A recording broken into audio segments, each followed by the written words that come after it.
தன் மகனை சான்றோன் என கேட்ட தாய் என்பதை போல ஒரு தாயும் தந்தையும் நிகழ்வில் உயிரோடு இருந்தால் எவ்வளவு தூரம் ஆச்சரியப்படுவார்களோ, பாராட்டுவார்களோ, மகிழ்ச்சி அடைவார்களோ அந்த அளவில் என்னுடைய வளர்ச்சியை பார்த்து எல்லா துறைகளிலும் மகிழ்ச்சி அடைந்து கொண்டிருக்கிற அருமைக்குரிய அண்ணன் திரைப்பட தயாரிப்பாளர்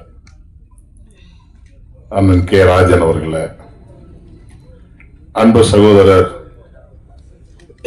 தனஜெயன் அவர்களே, அன்பிற்குரிய கௌரவ் நாராயணன் அவர்களே, இயக்குனர் கௌரவ் நாராயணன் அவர்களே, எல்லாவற்றுக்கும் மேலாக இந்த திரைப்படத்தை இரவு பகல் பாராது உழைத்து அண்ணன் கே ராஜன் என்கிட்ட கேட்டாங்க, இதனை கிரைம் ஸ்டோரியா இல்ல ஃபேமிலி ஸ்டோரியான்னு கேட்டாங்க. உண்மையை சொல்ல வந்தேன், எனக்கு என்னன்னே தெரியாது அப்படின்னு. என்ன இப்படி சொல்ற, நீ தயாரிப்பாளர் இருந்துட்டு அப்படின்னாங்க. இல்ல, நான் அஜித் மேல உள்ள கான்பிடன்ட், அந்த ஏரியாவுக்குள்ளே நான் போகவே இல்லை. ஹீரோயின் சுயதா இருக்காங்க, ஷூட்டிங் கூட நான் போனதே கிடையாது. ஏதோ ஒரு நாள் அக்கேஷனா ஒரு நாள் வற்புறுத்தி கூப்பிட்டாருன்னு ஒரு நாள் போனேன். மற்றபடி அந்த என்ட்ரிக்கு அதுக்குள்ள என்ட்ரி ஆகலன்னா, ஏன்னா இதனால் இவன் முடிக்கும் என்றாரா இருந்து அதனை அவன்கண் விடல் என்ற வள்ளுவன் வாக்கிற்கு இணங்க அஜித் என்கிற ஒரு அப்பலுக்கு பெற்ற ஒரு இளைஞன், எனது அன்பு தம்பி, கண்டிப்பாக இந்த திரைப்படத்தை நான் யோசிப்பதை விட, நான் சிந்திப்பதை விட மிக சிறந்த ஒரு திரைக்காவியமாக கொண்டு வர வேண்டும் என்று அவருடைய உழைப்பை நான் ஒவ்வொரு நாளும் பார்த்திருக்கிறேன். ஆகவே அதுல போய் உள்ள நுழையணும், என்னன்னு பார்க்கணும், கேட்கணுங்கிற நிலைப்பாடெல்லாம் எனக்கு இல்ல. உங்களோட சேர்ந்து நானும் ட்ரெய்லர் பார்த்தேன். இயக்குனர் அவர்கள் ஒரு 5 நிமிடம் தாமதமா வந்துட்டாங்க. அவங்க வந்த உடனே அந்த ட்ரெய்லரை ஓபன் பண்றதா இருந்தோம், வெயிட் பண்ணிட்டே இருந்தோம். அப்புறம் எல்லாருமே காலையில இருந்து 9:30 மணில இருந்து 9:15 இருந்தே வந்துட்டதுனால அவர் நிக்கலனால அவங்க எல்லாம், அதுக்கப்புறம் அவரை கட்டுப்படுத்த முடியல அவர்னால. சரி, இயக்குனர் சார்ட்ட நம்ம சொல்லிக்குவோம், சாருக்கு அனுப்பிச்சு விட்டுருவோம், சாரு கார்ல வரும்போதே பார்த்துட்டு வந்துடுவாங்க அப்படின்னு சொல்லி அவர்கிட்ட அனுமதி வாங்கிட்டு தான் அந்த ட்ரெய்லரை அவர் நிக்கில் சார் வந்து வெளியிடலாம்னு சொன்னாங்க. அந்த அடிப்படையில ஒரு மகிழ்வான தருணத்துல இந்த திரைப்படத்தினுடைய நாயகி ரொம்ப தங்கமான ஒரு சகோதரி. அவங்க ஒவ்வொரு முறையும் ரொம்ப ஒபீனியன்டா, அப்பெல்லாம் ஒரு சினிமா துறையில பாக்குறதெல்லாம் கடினமான ஒண்ணு. அவர்கள் மிகப்பெரிய வெற்றி அடைய வேண்டும். ஓரளவுக்கு கேரளாவில் நிறைய படங்கள் பண்ணிட்டு இருக்காங்க. அதே போல அந்த திரைப்படத்தில் நடித்திருக்கிற அனைத்து தயாரிப்பாளர்கள், டெக்னீஷியன்ஸ், எடிட்டர், கேமராமேன், கதாசிரியர், நம்முடைய மியூசிக் டைரக்டர் எல்லாத்தையும் நெருங்கி பழகாதனால எனக்கு வந்து அது மாதிரி ஒரு ஈடுபாடு கொஞ்சம் குறைவா இருக்கு. ஆனா சினிமாவில் நாடக குடும்பத்திலிருந்து வந்தேன்னா என்னுடைய தாய்மாமன் வி கே சக்திவேல் மணப்பாறையில் மிகப்பெரிய ராஜ நடிகர், கலைஞானத்தோட ரொம்ப தம்பி மாதிரி இருப்பார். அவருக்கு பெரிய மருது படத்துல உடுக்கடிச்சிட்டு சாமியார் அவர் நிராசம் பண்ணியிருக்காரு. மிருதங்க சக்கரவர்த்தில நடிகர் திலகத்தை சங்கத்தை விட்டு நீக்கி வைக்கிற கேரக்டர் எங்க மாமா தான் பண்ணார், தாய் மாமா. என் தாயினுடைய தந்தை, என் தாத்தாவும் நாடக நடிகர், ராஜ நடிகர். அந்த அடிப்படையில இந்த கலைங்கிற உணர்வு வந்து என்னுடைய ரத்தத்துல ஊறி போயிருந்ததுனால எதைக்காவது ஒரு நாளைக்கு சாதிக்கணும்னு சொன்னேன். பெரிய லெவலில் வந்திருக்கலாம். டி ராஜேந்திரன் தான் என் வாழ்க்கையை கெடுத்தாரு. அவர்கிட்டே சொன்னேன், எப்ப பார்த்தாலும் இப்படி சொல்லி சொல்லி கேவலப்படுத்திட்டு இருக்கீங்க அப்படின்னு ஒரு நாள் சத்தம் போட்டாரு. முதல்ல சினிமா நடிக்கலாம்னு சென்னைக்கு வர சொன்னாங்க எல்லாரும். மெட்ராஸ் போனா சினிமா நடிக்கலாம், உனக்கு ஹேர்லாம் நல்லா இருக்கு, கமலஹாசன் மாதிரி முடியெல்லாம் நல்லா வச்சிருக்க, அது நல்லா நடிக்கலாம் அப்படின்னு சொன்னாங்க. சென்னை விட்டு வடபழனி விட்டு இறங்கி எங்க படம் எடுக்கலாம், படம் எங்க போய் நடிக்கலாம்னு கேட்டேன். எங்களுக்கு என்ன தெரியும் பாவம், அவர் சார்லாம் டைரக்டர்லாம் ரொம்ப அடிபட்டு ஓதப்பட்டு கீழே இருந்து மேல இருந்து வந்திருக்காங்க. நாங்க வந்தோடனே படம் நடிக்கணும், எம்ஜிஆர் மாதிரி பெரிய ஆள் ஆயிரணும், கமலஹாசன் மாதிரி பெரிய ஆள் ஆயிருங்க மாதிரி பார்வை வந்தோம். வந்து ஏவிஎம்ல ஷூட்டிங் நடந்துட்டு இருந்தது. அப்ப போய் இந்த திரைப்படத்துக்கு நான் அந்த ஷூட்டிங் வராதுக்கு அது ஒரு காரணம். அப்ப நான் போய் என்ன பண்ணேன், யாரங்க போய் கேட்கறதுன்னு கேட்டேன். இது நடந்தது 89ல. யாரங்க போய் 88 யாரங்க போய் கேட்கறேன்னு நினைச்சேன். அது கல்யாணம் பண்ணி 6 மாசம் வர யாரங்க போய் கேட்கறதுன்னு நினைச்சேன். இந்த உள்ள ஒரு ஆள் தாடி வச்சுட்டு படம் எடுத்துட்டு இருக்காரு, அவரை போய் கேளுங்க, அவருக்கு என்ன கிடப்பா அவனுக்குன்னு தெரியல, அவரை போய் கேளுங்கன்றான். அவர் ரொம்ப சீரியஸா இருந்துட்டு இருந்தா. 1 மணி இருக்கு மத்தியானம். நம்ம சார் அப்படின்னு என்ன அப்படின்ட்டு வந்தாரு. படம் அடிக்கணும் சார், உங்கள்கிட்ட கேட்கணும் சார். எல்லாம் வந்துட்டு எந்த ஊரியா நீ கேட்டாரு. சொன்னேன், ஊர்ல போய் பொழப்பா பாரியா, படம் அடிக்க வந்துட்டாரு. சரி, ஒருவேளை முகம் சரியில்லை போல நமக்கு, ஆனா இந்த டைரக்டர் இப்படி சொல்றாரு அப்படின்ட்டு அதுல இருந்து போயிட்டாரு. ஏன்னு சொல்றேன்னா, பாய்க்கிற சார் பார்த்திருந்தா கண்டிப்பா மண்ணாங்கட்டியெல்லாம் நடிக்க வச்சாரு. கண்டிப்பா இவரை பார்த்து அவர் கேரக்டர்ல ஒரு ஆர்வம் ஒரு இளைஞன் வந்திருக்கான், வாப்பா அந்த கேரக்டரை பண்ணு இருப்பாரு. நான் பார்த்து 4 நாளைக்கு முன்னாடி போன்ல பேசும்போது சொன்னேன், ஏங்க நீங்க சினிமால நல்லா வந்திருப்பாங்க, சும்மா கெடுத்து விட்டீங்க நீங்க அப்படின்னு, வராத வரைக்கும் நல்லதுன்னு நீ அப்படின்னாரு. அந்த அடிப்படை எதுக்கு சொல்றேன்னா, அப்புறம் அண்ணன் டபுள்ஸ்ல நடிக்க வாங்கினாரு, ஷூட்டிங்க்கு லேட்டா போயிட்டேன், கேரக்டர் மாத்தி விட்டாரு, லேட்டா வந்துட்டு வேற ஆள்கிட்ட போட்டேன்ட்டாரு. அப்புறம் சின்ன பூவிக்கு இல்லாத அண்ணன் பையன் நடிச்ச படம், பிரபு எல்லாம் நடிச்ச படம், எனக்கு ஒரே ப்ரொடியூசர் மாதிரியே தான் இருப்பேன். விசிறின்னு ஒரு படம், அப்ப நானும் லட்சுமி சுப்பையா வந்து ஒரு படம், அது என்ன படம் பேர் ஓட தெரியல, அந்த படம் எடுத்தோம். சகியன்னு ஒரு படம் எடுத்தோம். ஏன் சொல்ல வரேன்னா, நண்பர்கள்லாம் பத்திரிகை ஊடகத்துறை நண்பர்கள்லாம் ஏதோ புதுசா கூட்டி ஒருத்தர் திரைப்பட தயார் பண்ணி நான் 89ல இருந்து இருக்கேன், திரையில இருக்கேன், படத்துல இல்ல. அதே மாதிரி 2001ல இருந்து ப்ரொடியூசர் கவுன்சில் அவரு சார் கூட சொன்னாரு, தனஞ்சயன் கூட, நம்ம அசோசியேஷன் ஆக்டிவிட்டியா இருக்கு, உங்களை நம்ம ஆள் ஆர்வமான ஆட்கள் இருக்கணும்னாரு. நான் ஒன்னும் சொல்லல, ஏன்னா 2001ல கேஆர்ஜி இருக்கும்போது, கோதண்டன் இருக்கும்போது, கேஆர் இருக்கும் பொழுது நாங்கெல்லாம் போய் எங்களுக்கு பொழுதுபோக்கு சினிமா தயாரிப்பாளர் சங்கம் தான்.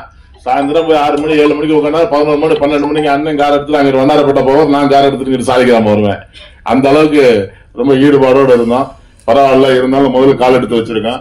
உங்களுடைய பொற்பாதங்களை தொட்டு வணங்கி, இந்த திரைப்படமும் இந்த திரைப்பட தயாரிப்பாளரும் இந்த திரைப்படத்தினுடைய இயக்குனரும் இந்த திரைப்படத்தில் தன்னை ஈடுபடுத்திக் கொண்டிருக்கிற எல்லா டெக்னீஷியன்ஸ் எல்லோரும், எல்லா நடிகர்களும் சிறந்து வளர வேண்டும் என்று உங்கள் வாழ்த்துக்களோடு வரவேந்திருக்கிற அனைவரையும் வருக வருக வருக என வரவேற்று அமர்கிறேன். வணக்கம். வந்திருக்க பத்திரிகை ஊடக நண்பர்கள் வணக்கம். இந்த படத்தோட ஒர்க் பண்ண ஆப்பர்ச்சுனிட்டி தந்த ப்ரொடியூசரும் டைரக்டருக்கும் ரொம்ப தேங்க்ஸ். அண்ட் டைரக்டரோட ஒர்க் பண்ணது ரொம்ப கம்ஃபர்டபுளாக ரொம்ப ஈஸியாகவும் இருந்துச்சு. இந்த படம் வந்துட்டு ஜூலை 25 தியேட்டருக்கு வருது. எல்லாரும் உங்களை சப்போர்ட் பண்ணுங்க. தேங்க்யூ. இந்த படத்தில் சான்ஸ் கொடுத்த டைரக்டர் அஜித் சார் ஒரு நன்றி சொல்லணும். ப்ரொடியூசர் சார், இது சார் சொன்ன மாதிரி செட்டுக்கு ஒரே நாள் தான் வந்தார், அதுக்கப்புறம் எந்த கேள்வி கேட்டதில்லை. ஸோ கம்ஃபர்டபுளாக மொத்த ஷூட்டும் முடித்தோம். கொஞ்சம் கஷ்டமான ஷூட்டு தான், பட் ஸ்டில் கம்ப்ளீட் பண்ணி நல்ல பேக்கேஜாக கொடுத்துருக்கோன்னு நினைக்கிறேன். சாரை கண்டிப்பாக சந்தோஷப்படுத்துவோம்.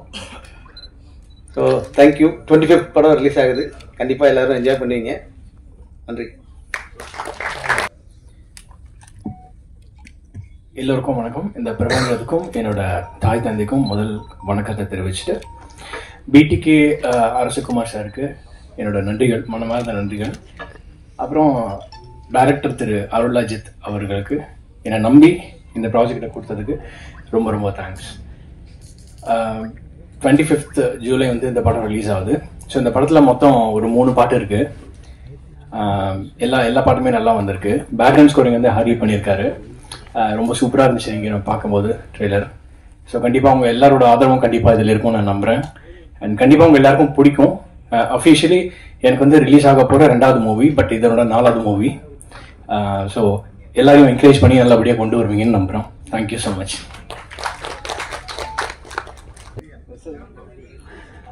இங்கே வந்திருக்கும் அனைத்து திரைப்பட ஜாம்பவான்கள் எல்லாருக்கும் வணக்கம். அண்ட் இங்க வந்திருக்க பத்திரிகை மற்றும் ஊடக நண்பர்களுக்கு, மக்கள் அனைவருக்கும் ஒரு பெரிய வணக்கம் அண்ட் நன்றி இங்க வந்ததுக்கு.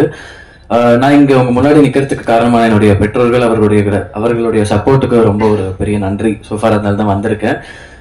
கைலன் படத்துக்கு அருள் அஜித் சார் அண்ட் இதுக்கு சப்போர்ட்டிவா இருந்த பிடிகே அரசகுமார் சார் இங்க எல்லாருக்கும் ஒரு கேப்டனா இருந்து இதை புஷ் பண்ணி இன்னைக்கு திரைப்படம் தியேட்டருக்கு வருது. உங்களுடைய எல்லாருடைய சப்போர்ட்டும் வேணும். படம் நல்ல இன்ட்ரெஸ்டிங்காகவும் நல்ல கண்டிப்பா எக்ஸைட்டிங்காகவும் இருக்கு. கார்த்திக் ஹர்ஷாஸ் பாடல்கள் பண்ணியிருக்காரு.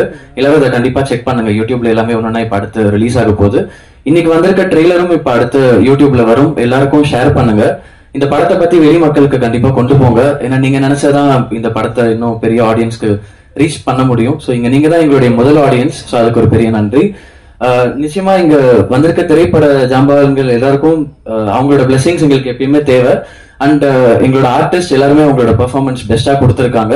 இதுக்கு மேல உங்களோட ரிவ்யூஸ்க்காக வெயிட் பண்ணிட்டு இருக்கோம். இந்த வாய்ப்பு கொடுத்ததுக்கு ரொம்ப நன்றி. Thank you so much. அனைவருக்கும் வணக்கம். மேடையில் வீற்றிருக்கும் என் குடும்பத்தாருக்கும், கீழே வீற்றிருக்கும் குடும்பத்தை பாதுகாப்பவர்களுக்கும் கோடான கோடி நன்றியோடு வணக்கம். இந்த படத்தோட ட்ரெய்லர்ல கடைசி ஒரு ஒரு சேயிங்ஸ் வரும், போராடணும், போராடினா தான் எல்லாமே கிடைக்கும்னு. இங்க சினிமால ஒரு கதையை கிரியேட் பண்றதுக்கு போராடணும், அந்த போராட்டத்தோட அந்த கதைக்கு ஒரு ஹீரோ பிடிக்கிறதுக்கு போராடணும், அதோட அதை வெளியே கொண்டுறதுக்கு ஒரு ப்ரொடியூசர் பிடிக்கிறதுக்கு போராடணும், இதெல்லாம் போராடி ஒரு ரிலீஸ் டேட்டுக்கு ஒரு போராடணும், அதுவும் போராடி கடைசியில் தியேட்டருக்கு வரும்போது எல்லா பேருமே மார்க் போட ஆரம்பிச்சிடுறாங்க. இங்க இருக்கிற எங்கள் குடும்பத்துக்காரங்க மார்க் போடும் போது அதை வந்து நாங்க வந்து ரொம்ப மதிக்கிறோம், அதை வந்து ரொம்ப ரொம்ப ரொம்ப வரவேற்கிறோம். ஆனா இன்னைக்கு தியேட்டருக்குள்ள வர்ற ஆடியன்ஸ்ல இருந்து, தியேட்டர்ல இருக்கிற ஆபரேட்டர்ல இருந்து, தியேட்டர்ல பாப்கார்ன் விற்கிற ஆள் வரையும் எல்லா பேருமே ஒரு போன் வச்சுக்கிறாங்க. அந்த போன்ல மார்க் போட ஆரம்பிச்சிடறாங்க. சத்தியமா எல்லாருமே மார்க் போட்டாங்கன்னா யாருக்கு தான் படம் எடுக்கிறதுன்னு தெரியாம தான் படம் எடுத்துட்டு இருக்கோம் ஒரு போராட்டத்தோட. ஸோ இதுக்கு வந்து இப்ப நடப்பு தயாரிப்பாளர் சங்க தலைவர்கள்லாம் இருக்கிறாங்க. அவங்களும் ஒரு கோர்ட்டுக்கு போனாங்க. அது வந்து கோர்ட்ல வந்து அது சாதகமா அந்த தீர்ப்பு வரலன்னு நினைக்கிறேன். பட் இதோட நீங்க சோர்ந்து போயிடாதீங்க சார். போராட்டம் என்பது இப்ப இந்த படத்துல வந்த மாதிரிதான், நம்ம போராடிக்கிட்டே இருக்கணும். அந்த போராட்டத்துக்கு என்னைக்காவது ஒரு நாள் ஒரு நியாயம் கிடைக்கும். போராடுங்க சார் திரும்ப.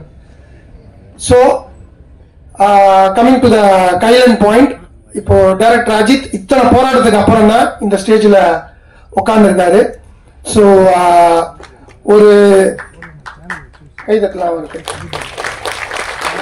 ஏன்னா ஒரு முதல் படம், அத முதல் காதல், முதல் முத்தம் மறக்க முடியாது. அதே மாதிரி ஒரு முதல் படம், முதல் மேடை, அவர் எந்த மனநிலையில உட்கார்ந்துருப்பாரு, என் பக்கத்துல உட்கார்ந்துருக்கும் போது எந்த மனநிலையில் இருந்தாருன்றது எனக்கு தெரியும். எக்ஸாம் எழுதிட்டு 12th எக்ஸாம் எழுதிட்டு பாஸ் ஆஃப் ஆகலாம், கன்ஃபார்மா பாஸ் தான். அது டிஸ்டிங்ஷன்ல வந்துருமா? ப்ரொடியூசர் சொல்லிட்டாரு ஈஸியா, எனக்கு எதை பத்தியும் கவலை இல்லை, நான் உட்கார்ந்துருக்கேன் அப்படின்ட்டாரு. ஆனா ஒரு இயக்குனரால அப்படி உட்கார முடியாது சார், கன்ஃபார்மா. அந்த இயக்குனருக்கு என் மனமார்ந்த வாழ்த்துக்கள். அண்ட் தென் இன்னொன்னு, இன்னைக்கு பெரிய படம் சின்ன படம் அப்படின்றது வந்து மக்கள் முடிவு பண்றாங்க. கீழே உட்கார்ந்துருக்கிற நமது மதிப்புக்குரிய பத்திரிகையாளர்கள் முடிவு பண்றாங்க. ஏன்னா இன்னைக்கு ஒரு தியேட்டருக்காரனா நான் கிளீனா ரொம்ப ஹாப்பியாவே சொல்லுவேன், content wins, only content wins. எவ்வளவு பெரிய படம் வந்தாலும் ஒரு சின்ன படம் வந்துச்சுன்னா அது இன்னைக்கு 75 கோடி ரூபாய் கலெக்ட் பண்ணுது அப்படின்னா only due to content. So ஒரு படம் பண்றதுக்கு அந்த கண்டென்ட், அந்த கண்டென்ட்டுக்கு உண்டான ரிசர்ச், அந்த ரிசர்ச்சுக்கு உண்டான ஒரு நியாயமான ஒரு உழைப்பு இருந்தாலே இன்னைக்கு மக்கள் பக்காவா ஆதரிக்கிறாங்க. கடைசியா வந்த மார்கன் படம் முனக்கண்டு நமக்கு வந்து ஒரு மிகப்பெரிய ஒரு சப்போர்ட். DNA, மார்கன் எல்லா படமுமே ஒரு த்ரில்லர்ல ஒரு நியாயமான ஒரு கதையை நீ சொல்லு, ஏன்னா 2.5 hours எங்கேஜிங்கா வை. ஏன்னா நீ ஆடியன்ஸ் படம் பண்ற இயக்குநர்களோட ஃபோட்டல் மைண்டட். நீ ஃபர்ஸ்ட் சீன் ஆரம்பிக்கும் போதே 13வது ஃபர்ஸ்ட் ரீல் ஆரம்பிக்கும் போது 13வது ரீல் தாண்டா வரப்போகுதுன்றது அவங்களுக்கு தெரிஞ்சிருது. ஸோ இன்னைக்கு படம் பார்க்குற ஆடியன்ஸை டேக் இட் ஃபார் கிராண்டடா எந்த டைரக்டர் நினைக்கிறாரோ அவர் வீட்டுக்கு போயிடலாம். எந்த டைரக்டர் ஆடியன்ஸோட ஒவ்வொரு விஷயத்தையும் அவங்க அறிவாளி, அவங்களுக்கு மேல நம்ம அறிவாளியா இருக்கணும்னு நினைச்சு ரிசர்ச் பண்றாங்களோ அந்த படங்கள் 200% வின் ஆகும், வின் ஆகியே தீரும். இந்த படத்தோட ட்ரெய்லர் பார்க்கும் போதும் எட்ஜ் ஆஃப் த சீட் த்ரில்லரா இருக்கு. சோ இந்த த்ரில்லர் மீனிங்ஃபுல் த்ரில்லரா இருக்கும் பட்சத்தில் 200% இந்த படம் கன்ஃபார்மா சக்சஸ் ஆகும். அஜித்தோட நல்ல மனசுக்கு ஆகணும். இன்னொரு விஷயம், அஜித் எனக்கு ஃபேமிலி மாதிரி. ஏன்னா எங்க அக்காவோட படிக்கிறவர், அவரு படிச்சவரு. ஸோ என்னோட ஃபேமிலிக்குள்ள இருக்கிற ஒருத்தர் மாதிரி தான். அவர் படம் ஜெயிச்சுச்சுன்னா நான் ஜெயிச்ச மாதிரி ஒரு ரொம்ப சந்தோஷப்படுவேன். ப்ரொடியூசர் சொல்லிட்டாரு, பிரச்சனையே இல்லை, அவர் ஜாலியா இருக்கிறாரு, அவர் என்ன எந்த பரீட்சையும் எழுதல. பட் இருந்தாலும் அவர் மனசுக்குள்ள ஒரே ஒரு விஷயம் இருக்கும், படம் ரிலீஸ் ஆகும்போது TCRன்னு ஒன்று வரும், அதான் சார் உங்களோட எக்ஸாம் பேப்பர், அந்த பேப்பர்ல நீங்க பாஸ் ஆகணும்னு மனதார நான் வாழ்த்துறேன் sir. And then music director 2 பேரு, பேக்ரவுண்ட் ஒருத்தவங்க பண்ணிருக்காங்க, சாங்ஸ் ஒருத்தவங்க பண்ணிருக்காங்க. இன்னும் சாங் கேட்கல. So I wish you good success brother. ஹரியை பத்தி சொல்ல வேண்டிய அவசியம் கிடையாது.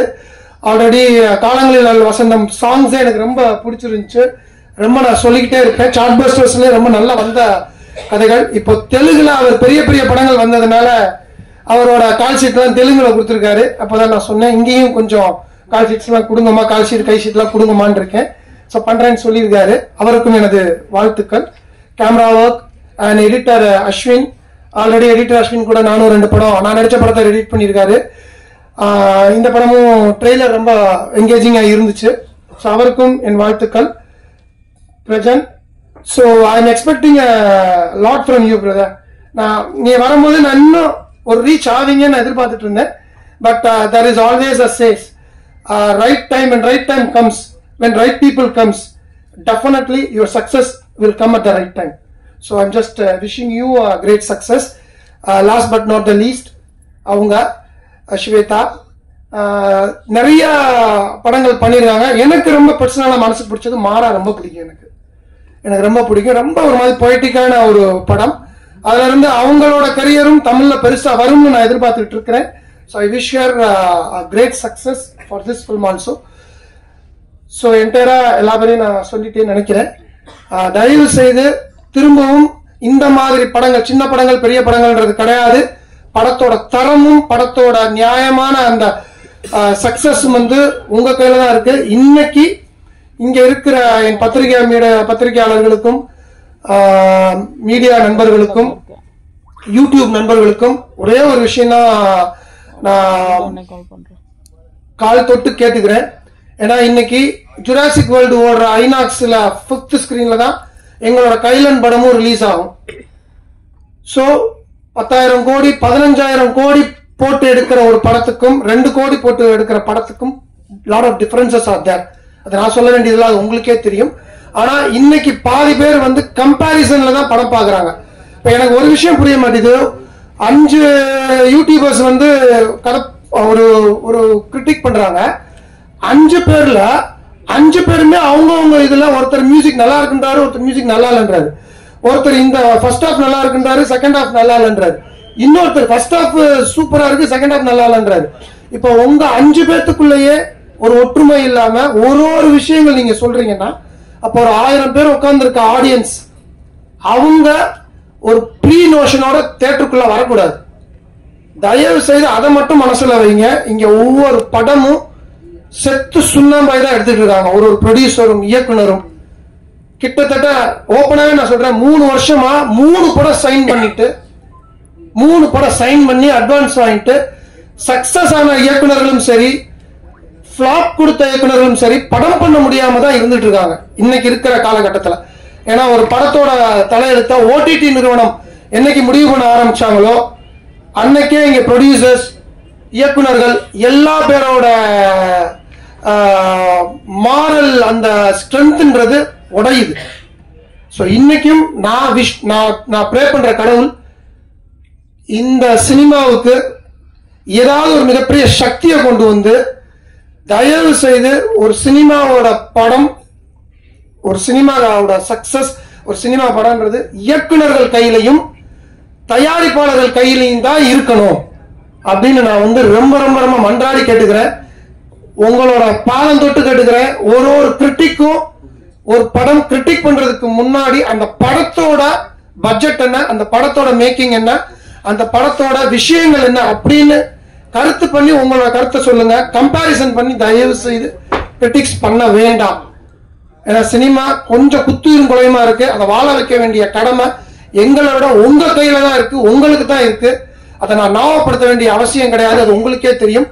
சில பேர் செய்யற தப்புனால இன்னைக்கு ரொம்ப ரொம்ப ரொம்ப கஷ்டத்துல சினிமா இருக்கு. அந்த சில பேர் கையில இருந்து தயவு செய்து சினிமாவை காப்பாத்துங்க. அது எல்லாம் உங்க கையில இருக்கு. சோ இது என்னோட இயக்குனரா தாழ்மையான வேண்டுகோளுங்க. இந்த டீம் மிகப்பெரிய சக்சஸ் கொடுக்கணும். அந்த சக்சஸ்ல பார்ட் அண்ட் பார்சல் ஆஃப் நானும் இருக்கணும்னு எல்லாம் இறைவனை வேண்டிக்கிறேன். நன்றி, வணக்கம். ஸ்ரீ குருபியோ நமஹ. அனைவருக்கும் வணக்கம். என்னோட முதல் படம் நெடுஞ்சாலேருந்து இப்போ வரைக்கும், இப்போ கைலன் வரைக்கும் வருஷத்துக்கு ஒரு படம் தான் பண்றேன். பட் ஸ்டில் எனக்கு நீங்க கொடுக்குற இந்த பிரஸ் அண்ட் மீடியா நீங்க கொடுக்குற அந்த ஒரு சப்போர்ட் ரொம்ப பெருசு. And I mean it. So இந்த படத்துக்கும் இந்த கைலன் திரைப்படத்துக்கும் எங்களோட காஸ்டுக்கும் இந்த குரூப்புக்கும் இந்த படத்துக்கும் உங்களோட எல்லாரோடையும் சப்போர்ட் இருக்கும்னு அந்த ஒரு நம்பிக்கையோட நான் இந்த மேடையில் நின்றுட்டு இருக்கேன். இந்த படம் வெளியில வரும்போது எல்லாரும் சொன்னாங்க, மேடையில பேசும்போது சொன்னாங்க, like there is a pain behind every release. I've seen a director struggle for it. நம்ம producer அவ்வளோ support பண்ணி I've seen them struggle for it. So இந்த struggle, இதோட pain வந்து அதோட ரிலீஸ் ஆகும்போது அது மிகப்பெரிய வெற்றியாக இருக்கும்னு நம்புறேன். ஸோ ஆஸ் யூஷுவல் தான் கேட்க உங்ககிட்ட ஒரு ரிக்வெஸ்ட் தான் இருக்கு. இந்த படத்துக்கும் எங்களோட இந்த டீமுக்கும் உங்களோட சப்போர்ட் கண்டிப்பா தேவை. அது பண்ணுவீங்கன்ற நம்பிக்கை எனக்கு இருக்கு. Thank you so much. Press media நண்பர்கள் எல்லாருக்கும் வணக்கம். முதல்ல பிடிஎஸ் அரசகுமார் சாருக்கும் அருள் சாருக்கும் பெரிய நன்றி. இந்த படத்தில் எனக்கு ஒரு நல்ல முக்கியமான ஒரு வாய்ப்பு கொடுத்துருக்கீங்க. இந்த வருஷத்தோட என்னோட 2வது ரிலீஸ் இது கைலான். ரொம்ப எதிர்பார்த்துட்டு இருக்க படம். என்ன ஒரு நல்ல அருமையான ஒரு கேரக்டர். அதுக்கு அரசகுமார் சாருக்கும் அருள் சாருக்கும் பெரிய நன்றிகள். மேடையில் வந்திருக்க எல்லாருக்குமே ஜாம்பவான்களுக்கு முதல் கண் வணக்கம். ஒரு நல்ல கேரக்டர் கைலான், நல்ல படம் எதிர்பார்த்துட்டு இருக்கேன். கூட சீக்கிரம் நான் கேட்டுட்டு பாஜி சார் எப்பவுமே சார் எப்போ சார் ரிலீஸ் எப்போ ரிலீஸ்னு வந்துடும் கண்டிப்பா வந்துடும். இப்போ கௌரவ் சார் சொன்ன மாதிரியும் தனஞ்சய் சார் சொன்ன மாதிரியும் ஒரு படம் எடுத்து படம் கொண்டு வந்து திரை கொண்டு வந்து அந்த போராட்டங்கள் மிகப்பெரிய போராட்டமா இருக்கு. அது எவ்வளவு வருஷமானாலும் கண்டென்ட் ஜெயிக்கும்ன்றது 100% உறுதி. ஆனா என்ன நல்ல கண்டென்ட் நம்ம கொடுத்தாலுமே ப்ரொடியூசர் ஒரு படம் பின்னாடி வட்டிக்கு வாங்கி படம் வந்து எடுத்து ப்ரொடக்ஷன் பண்ணி படம் ரிலீஸ் பண்றதுக்குள்ள அது ஒரு வருஷம் ஆகுது, 2 வருஷம் ஆகுது, அதுக்கு வட்டி வருது. எனக்கு எல்லாமே ப்ரீ ப்ரொடக்ஷன் போஸ்ட் ப்ரொடக்ஷன் உட்காந்து என்னதான் நம்ம ஸ்கெட்ச் போட்டாலுமே பப்ளிசிட்டிக்கு ஒரு விஷயத்த கோட்டை விட்டுறாங்க நிறைய படங்கள். அதுலதான் நிறைய படங்கள் அடிபடுது. கண்டென்ட்டா வந்தாலும் இல்ல வேர்ட் ஆஃப் மவுத்ல படம் ஜெயிக்கணும். அது ஒரு 100 படங்கள்ல 2-3 படங்கள் ஏற்படும். ஸோ அதே மாதிரி ஒரு நல்ல படங்கள் அமைஞ்சிருக்கு. ஸோ அதுல இந்த லிஸ்ட்ல வந்து கைலான் கண்டிப்பா இருக்கு. ஸோ ஹரி அவர் மற்றும் ஹர்ஷா, எடிட்டர் அஸ்வின் அவர்கள் எல்லாருமே நடிச்ச நிறைய பேருக்கு வந்து அருள் சார் வந்து நிறைய புதுமுகங்களுக்கு ஸ்ட்ராங்கான கேரக்டர்ஸ் கொடுத்துருக்காங்க. ஸோ ரொம்ப ரொம்ப சந்தோஷம். என்ன நடந்தாலும் எவ்வளவு படங்கள் வந்தாலும் அஜித் சார் எவ்வளவு படங்கள் நடிச்சாலும் டைரக்ட் பண்ணாலும் சரி, இது மாதிரி அப்கமிங் நிறைய ஆக்டர்ஸ்க்கு நிறைய கதாபாத்திரங்கள் கொடுக்கணும். ஸோ வேண்டிட்டு இருக்கோம். அப்புறம் சிவதா அவர்களுக்கு ஸ்பெஷல் கங்க்ராச்சுலேஷன்ஸ். ஏன்னா நிறைய படங்கள் வந்து அவங்க தேர்ந்தெடுத்து நடிக்கிறாங்க. ஸோ அதில் இந்த படங்கள் வந்து வித்தியாசமான படமா வரட்டும். ஏன்னா நாங்கள் எல்லாமே இந்த கூட்ஸ் ட்ரெயின் மாதிரி ஃபாலோ பண்ணிட்டு வரோம். இந்த படம் ஜெயிச்சா நிறைய பேர் அவருக்கும் நிறைய ப்ரொடக்ஷன் கம்பெனி வரும், எங்களுக்கும் நல்ல வாய்ப்புகள் அமையும். ஸோ ரொம்ப சந்தோஷமா இருக்கு. கௌரவ் சார் சொன்ன மாதிரி இந்த படத்தோட ட்ரெய்லர் கடைசியில் ஒரு கண்டென்ட் இருக்கு. போராடினா மட்டும்தான் வாய்ப்புகள் கிடைக்கும். இது எல்லா விதத்திலும் அடங்கும் அது. ஸோ வாய்ப்புகளுக்கு நன்றி. அன்பேசுவோம். கைலான் படம் ஹிட் நோக்கி நான் தேங்க்யூ. இப்படி சொன்ன உடனே கைதட்டுவாங்க எங்க ஊர்ல எல்லாம். ரொம்ப அமைதியா இருந்து எங்களை பயமுறுத்திக்கிட்டு இருக்கீங்க. அது காரணம் என்ன அப்படின்னா, முன்னெல்லாம் நிறைய கூட்டங்களுக்கு போவோம், கைதட்டுவோம், சிரிப்பா எல்லாம் பண்ணுவோம்.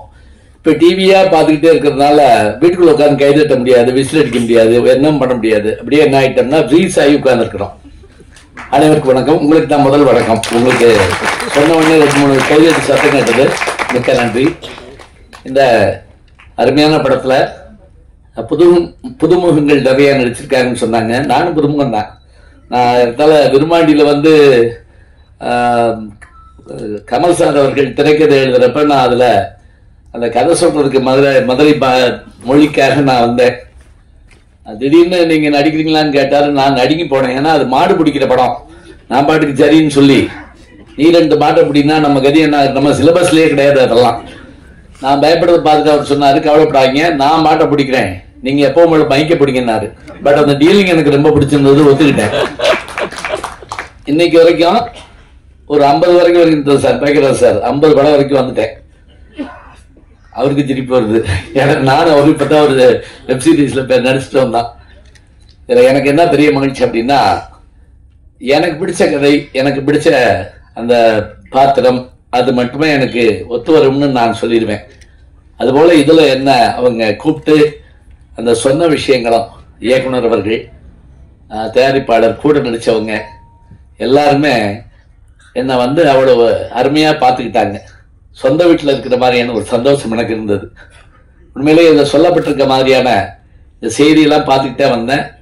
அதுலேயும் நம்முடைய கௌரவ நாராயணன் அவர்கள் பேசிக்கிட்டு இருக்கப்ப தான் உள்ள வந்தேன். நான் மதுரைக்காரர் தான், எங்க தம்பி. அவர் சொன்ன அந்த விஷயங்கள் எல்லாம் கேட்டு நானும் ரொம்ப ஏற்படைஞ்சேன். ஏன்னா நான் வந்து திரைப்படம் மட்டுமல்ல, என்னுடைய யூடியூப் சேனல்ல இருக்கு. நான் முதல்ல சினிமா ரசிகர். அதனால நான் எந்த ஒரு இதையுமே காயப்படுத்தக்கூடாதுன்னு நினைக்கக்கூடிய ஆளு. அந்த அப்படி இருக்கிறப்ப சில கடுமையான விமர்சனங்கள் வர்றப்ப நான் ரொம்ப வருத்தப்படுவேன். இது என்ன பண்றது, என்ன செய்யறது அப்படின்னு நினைப்பேன். இருந்தாலும் நல்ல ஒரு படம், நல்ல ஒரு திரைக்கதை, நல்ல ஒரு விஷயத்தை எல்லாரும் கொண்டு வந்து கொடுக்கணும். அதை எல்லாரும் எதிர்பார்த்துக்கிட்டு இருக்கோம். இப்ப முக்கியமா சொல்றதா இருந்தா மக்கள் தான் தீர்மானிக்கிறாங்க. தேர்தல் மாதிரி தான் திரைப்படங்களும் இருக்குது. அதனால இந்த படம் இதுல சொல்லப்பட்டிருக்க இந்த முன்கதை சுருக்கம் மாதிரி கொடுத்துருக்குறாங்க. அதை படிக்கிற போதே எல்லாருக்கும் ஒரு ஆர்வம் வந்துடுது. யார் அந்த கேளன், என்ன நடக்குது அப்படின்னு. இது பழைய ஸ்டைலுங்க. இந்த பாட்டு புத்தகம் போடுவாங்க திரைப்படம் பத்தி போடுறப்ப, தீபாவின் கதி என்ன, அவன் அகப்பட்டானா, விடை வெள்ளித்திரையில் காண்க, இப்படி போட்டு படம் பேரு டைரக்ஷன் எல்லாம் போட்டிருப்பாங்க. இந்த கதை சுருக்கத்தை கையில வச்சுக்கிட்டே பல பேர் படத்துக்கு போவாங்க. அந்த காலத்துல அதுதான் முக்கியமான ஒண்ணு.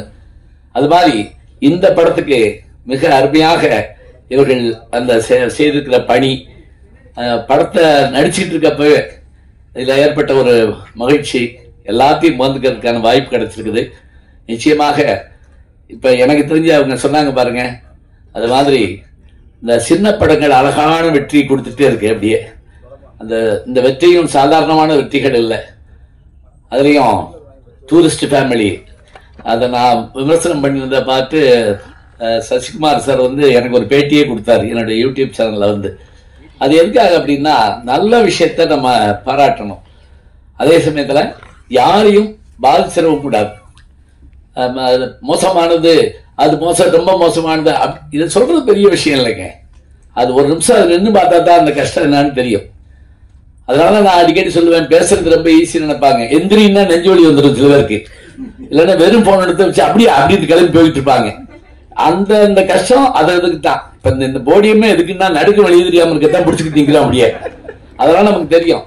அது போல திரைப்படத்திலையும் அவங்க நடிக்கிறதுக்கும் எடுக்கிறதுக்கும் எத்தனை கஷ்டங்களை பட்டிருப்பாங்க.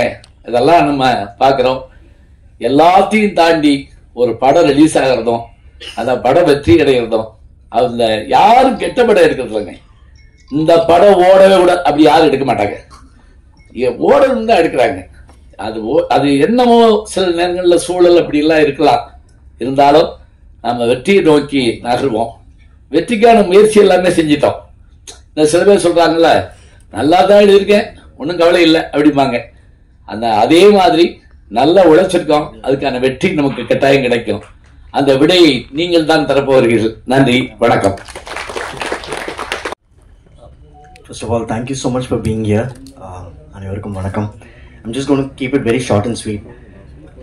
There's a lot of hard work that has been put into this, and there's a lot of love that has been put into this. I really wish that all of you come and watch the film. It's releasing in July 25th. Please do watch the theater. Thank you. எல்லாருக்கும் வணக்கம். இன்னைக்கு வந்து ரொம்ப முக்கியமான ஒரு நாள் எங்கள் எல்லாருக்குமே, அண்ட் ரொம்ப ஸ்பெஷலான ஒரு நாள். இன்னைக்கு கைலனோட ட்ரெய்லர் அண்ட் July 25th இந்த படம் ரிலீஸ் ஆகுது. எல்லாரும் சொன்ன மாதிரி நிறையா ஹார்ட் ஒர்க், நிறைய பேரோட பேஷன் அண்ட் லவ் இந்த படத்தில் இருக்கு. அண்ட் எனக்கு இன்னும் கொஞ்சம் ஸ்பெஷல்னு சொல்லலாம். பிகாஸ் எல்லா ஆக்டர்ஸுக்குமே ஒரு கனவு இருக்கும் பொதுவாக.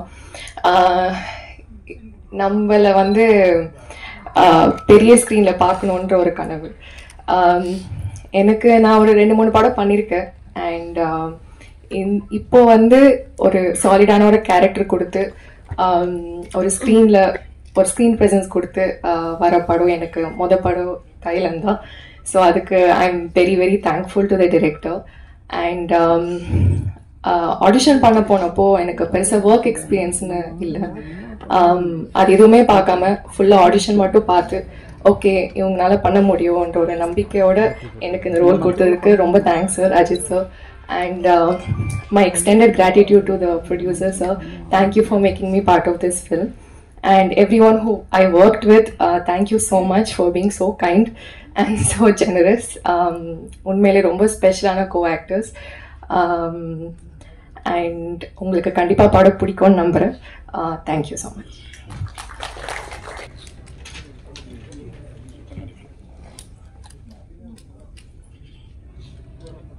Praise the Lord. அனைவருக்கும் வணக்கம். எங்கள் அழைப்பை ஏற்று சிறப்பு விருந்தினராக வந்திருக்கும் Bhagyaraj sir, Rajan sir, Dhanajayan sir and என்னோட அன்பு பிரதர் கௌரவ நாராயணன் அவர்களுக்கு என்னோட நன்றியும் வணக்கத்தை தெரிவித்து கொள்கிறேன். எப்போவுமே எங்களோட துணை நின்று சினிமாவுக்கு ஒரு தூணாக இருக்கிற பிரசன்ட் மீடியா நண்பர்களுக்கும் என்னுடைய அன்பு வணக்கம்.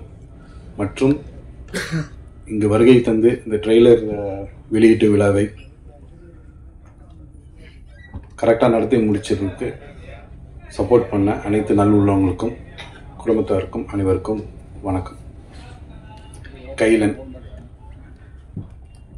எல்லா உதவி இயக்குனரும் எவ்வளோ திறமையாக இருந்தாலும்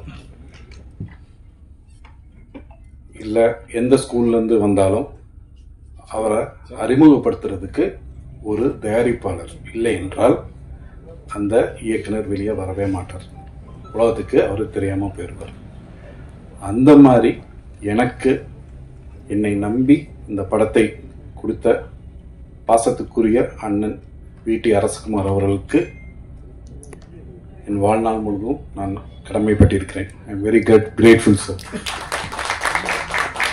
என்ன அப்படின்னா சார் சொன்ன மாதிரி தான் டே 1 முடிக்கிற வரைக்கும் சார் ஒரே ஒரு நாள் தான் வந்தார்.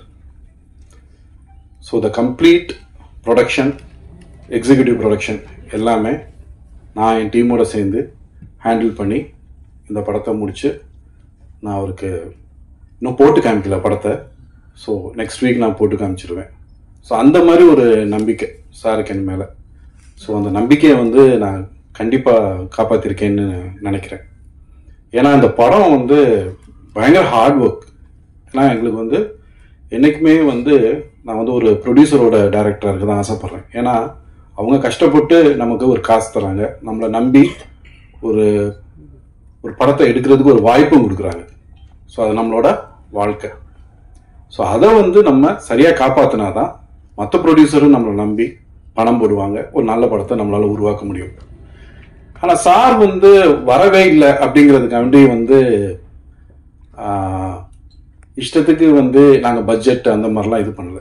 ரொம்ப கிளியராக படம் ஆரம்பிக்கிறதுக்கு முன்னாடியே ரொம்ப கிளியராக பிளான் போட்டு இவ்வளோ நாள் தான், இதுக்கு மேலே 5 பைசா நீங்கள் தர வேணாம் அப்படின்னு சொல்லி நான் ப்ராமிஸ் பண்ணி தான் அந்த படத்தை எடுத்தேன். அதே மாதிரி இன்க்ளூடிங் ப்ரொமோஷன்ஸ் எல்லாமே சேர்த்து அந்த பட்ஜெட்குள்ளே நான் படத்தை முடிச்சு கொடுத்துட்டேன். அதே மாதிரி குவாலிட்டி நாங்கள் காம்ப்ரமைஸே பண்ணல, ரொம்ப கஷ்டப்பட்டு இந்த படத்தை எடுத்திருக்கோம். அண்ட் ஓகே, கைலன் அப்படிங்கிறது மீனிங் நான் சொல்லிடுறேன். நிறைய பேர் கேட்டுகிட்டே இருந்தாங்க. இது சங்க காலத்து பேர். கைல் அப்படின்னா தவறே செய்யாதவன், அதாவது 0 எரர்ஸ். அது இந்த படத்துக்கு பொருந்தும். ஏன்னா கிளைமேக்ஸில் ஒரு சர்ப்ரைஸ் இருக்கு. ஸோ அதனால அதுக்கு ஏற்ற மாதிரி தான் இந்த பெயரை வச்சிருக்கோம். கைலன் அப்படின்னு சொன்னா த பர்ஃபெக்ஷனிஸ்ட், அதாவது தவறே செய்யாதவன், நிலையானவன், சாதிப்பவன், அந்த மாதிரி ஒரு நிறைய பேர் இருக்கு. இது ஒரு பழைய தமிழ் பேர். கண்டிப்பா சார் ஒரு நல்ல பேச்சாளர், ஒரு தமிழ் ஆர்வலர் கூட. ஸோ அதனால நாங்கள் கண்டிப்பா தமிழ்ல தான் வைக்கணும். நானும் அப்படிதான். ஏன்னா நானும் மதுரையிலேருந்து தான் வந்திருக்கேன். ஸோ அதனால அதுவும் எனக்கு தமிழ் பற்று எல்லாமே எனக்கும் இருக்கு. ஸோ அந்த படத்தை நம்ம ஆரம்பிச்சப்போ சாருக்கு ஒரு சின்ன இது சொன்னார். தம்பி, நீங்கள் ஒரு கமர்ஷியல் படம் கொடுக்குறீங்க, ரைட், ஓகே, மக்களுக்கு ஒரு என்டர்டெயின்மெண்ட், பட் ஏதாச்சும் ஒரு சின்ன மெசேஜ் முடிஞ்சா நீங்கள் அதாவது முடிஞ்சா ப்ரீச்சியாக இருக்கக்கூடாது, பட் படத்தோட படமா ஏதாச்சும் ஒரு நல்ல விஷயம் சொல்லணும். ஏன்னா நம்ம ஒரு பப்ளிக்கா நம்ம போறப்போ சின்னதை ஏதாச்சும் நீங்க சொன்னீங்கன்னா அது ஒரு பெனிஃபிட்டா இருக்கும். பட் நான் கம்பல் பண்ணல அப்படின்னு சொன்னாரு. பட் லக்கிலி இந்த ஸ்கிரிப்ட்ல அந்த மாதிரி ஒரு சில விஷயங்களுக்கு, ஒரு பிசினஸ் இதுக்கு ஒரு ஹெல்ப் பண்ற, அதாவது அவங்களோட ஒரு வணிகர் அந்த மாதிரி ஒரு பொறுப்புல இருக்கிறவங்களோட ஒரு பாதுகாப்பு எப்படி இருக்குங்கிறத ஒரு சின்னதா ஒரு மெசேஜோட கமர்ஷியலா ஒரு இன்வெஸ்டிகேட்டிங் த்ரில்லரா சொல்லியிருக்கோம். அது மாதிரி ஒரு நிறைய சர்ப்ரைஸும் இருக்கு உங்களுக்கு கிளைமேக்ஸ்ல. ஸோ நிறைய நான் ரிவீல் பண்ண முடியாது. ஸோ இந்த படத்துக்கு யார் ஆப்டா இருப்பா அப்படிங்கறத அடுத்த முடிவுக்கு வந்தோம். ஸோ அப்படின்னு பார்க்கும்போது எல்லாருமே வந்து நிறையா வந்து இவங்கள இது பண்ணலாம் அவங்கள இது பண்ணலாம் அப்படின்னு சொன்னாங்க. அப்புறம் எனக்கு என்ன ஒரு தோணுச்சு அப்படின்னு சொன்னால், எல்லாம் மோஸ்ட்லி இன்வெஸ்டிகேட்டிவ் த்ரில்லர் பார்த்தீங்கன்னா மேல் டாமினேஷன்ல வந்துட்டு இருந்துச்சு. ஸோ அதனால நாங்கள் என்ன டிசைட் பண்ணோம்னா 2 மெயின் கேரக்டர்ஸ் வேணும் அப்படின்னு சொல்லி இருந்தப்போ என்னோட ஃபர்ஸ்ட் ஆப்ஷன் வந்து ஷோதா மேம் தான். ஏன்னா நான் வந்து அவங்கள அதே கண்கள்லாம் பார்த்துருக்கேன். ஸோ அவங்க பெஸ்ட் ஆக்டிங் அவார்டு வாங்கியிருக்காங்க, ஆக்ட்ரஸ் அவார்டு வாங்கியிருக்காங்க. அதேமாதிரி நெடுஞ்சாலை சார், தனஞ்சயன் சார் சொன்ன மாதிரி 0 அந்த மாதிரி, அதாவது அந்த மாதிரி ஆக்ட்ரஸ் உங்களுக்கு இருந்தாங்கன்னா நான் எந்த டைரக்டர்னாலும் எந்த வேலையினாலும் இந்த இவ்வளோ நாளில் செய்ய முடியுங்க தாராளமாக செய்யலாம். ஏன்னா கண்டினியூஸாக ஷூட் போச்சு. அதாவது நாங்கள் இவ்வளோ ஷார்ட்டாக முடிக்க முடிஞ்சுன்னு ஒரே ரீசன் என்னன்னா, அவங்க வந்து ஆல்மோஸ்ட் நிறைய நாள் வந்து தூங்காமல் கண்டினியூஸாகவே ஷூட் பண்ணியிருக்காங்க. ஸோ அதனால தான் இந்த படத்தை இவ்வளோ சீக்கிரமாக முடிக்க முடிஞ்சுச்சு. அதனால் I am very grateful to her. ஏன்னா அந்த படத்தை முடிச்சு கொடுத்ததுக்கு. ஏன்னா அவங்க ஒவ்வொரு தடவையும் கேரளாலையும் ஷூட் போயிட்டு திருப்பி இங்கே வந்து மார்னிங் வந்தவொடனே ஷூட் முடிச்சு திருப்பி நைட்டு 4 o'clock வரைக்கும் ஒர்க் பண்ணி கொடுத்துட்டு போனாங்க. ஸோ அதனால she is very professional and ஒரு amazing human being. First of all settle இருக்க எல்லாத்தையும் நல்லா பார்த்துக்குவாங்க, எல்லாமே கேட்பாங்க. எவ்ரி டைம் வந்தாலுமே எந்த ஆட்டிடியூட் இருக்காது. அவ்வளோ சிம்பிளான ஒரு பர்சன், அவ்வளோ எங்களுக்கு ஈஸியாக இருந்துச்சு. அதே மாதிரி அடுத்த லீட் வந்து அஃப்கோர்ஸ் ரம்யா. அவங்களால இன்னைக்கு இங்கே சென்னையில் இதெல்லாம் இல்லாதனால அவங்களால பார்ட்டிசிபேட் பண்ண முடியல. அவங்களுக்கும் ஒரு ஜேர்னலிஸ்டாக அவங்க வந்து ஒரு சீஃப் எடிட்டராக பண்ணியிருக்காங்க இந்த படத்தில். ஸோ அவங்களும் வந்து she's a very good actress, அவங்களுக்கு எல்லாத்துக்குமே தெரியும். ஸோ அதனால் அவங்களும் இந்த படத்துக்கு பெஸ்ட் எஃபர்ட்ஸ் கொடுத்துருக்காங்க. அதே மாதிரி மற்ற ஆர்டிஸ்ட் அப்படின்னு பார்த்தீங்கன்னா மனோபாலா சார் நாங்க ரொம்ப மிஸ் பண்றோம். ஏன்னா அவர் சாகிறதுக்கு ஒரு 3 weeks முன்னாடி கூட நான் அவரோட டைம் ஸ்பெண்ட் பண்ணிட்டு இருந்தேன். So we miss you sir. அது ரொம்ப பெரிய ஒரு இழப்பு எங்களுக்கு. அதே மாதிரி ஞானசம்பந்தன் சார் இந்த படத்தில் ஃபினான்ஸ் மினிஸ்டராக பண்ணியிருக்காங்க. ஸோ அதனால ஒரு சின்ன நையாண்டி ப்ளஸ் ஒரு நல்ல ஒரு சீரியஸான ரோலாக மிக்ஸ் பண்ணி பண்ணியிருக்காங்க. ஒரு அருமையான ரோல். அதே மாதிரி கோபிநாத் சார் அவர் பண்ணியிருக்காங்க. அவங்களும் ரொம்ப அருமையான ஒரு கேரக்டர் ரோல் பண்ணியிருக்காங்க. அனுபமா குமார் மேடம் பண்ணியிருக்காங்க. அவங்களாலையும் இன்னைக்கு வர முடியல, அவங்களும் முக்கியமான ரோல் பண்ணியிருக்காங்க.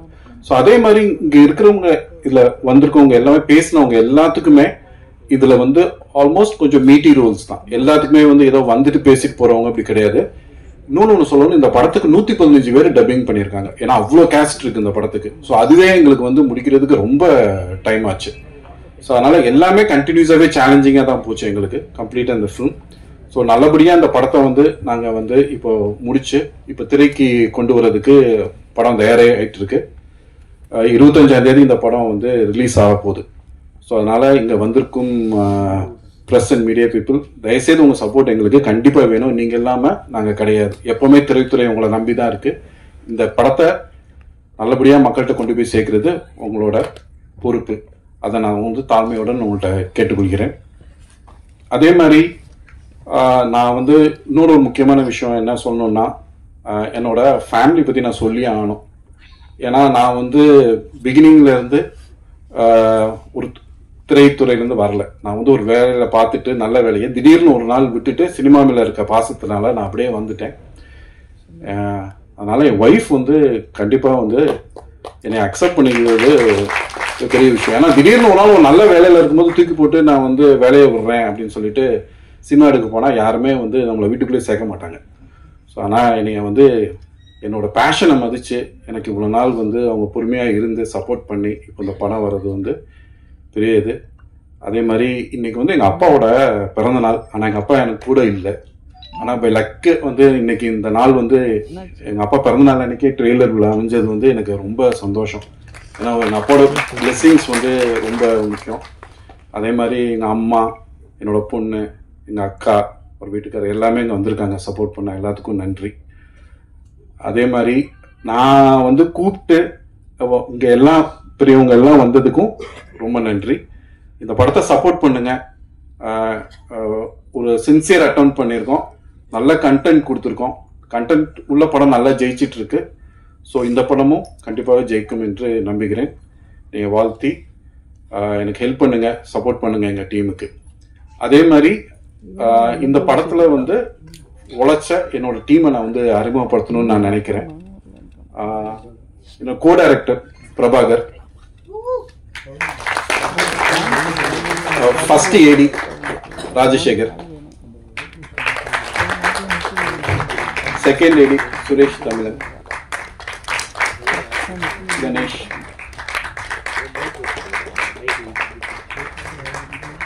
இவங்க இல்லாம எனக்குமே எதுவுமே தனியா செய்ய முடியாது. It's team work. எவ்வளவு பெரிய டைரக்டரா இருந்தாலும் டீம் நல்லா இருந்தாதான் படம் நல்லா அவுட்புட் கிடைக்கும். டே அண்ட் நைட் ஒர்க் பண்ணவங்க எல்லாத்துக்குமே எனக்கு ரொம்ப நன்றி டீம் சார்பாக.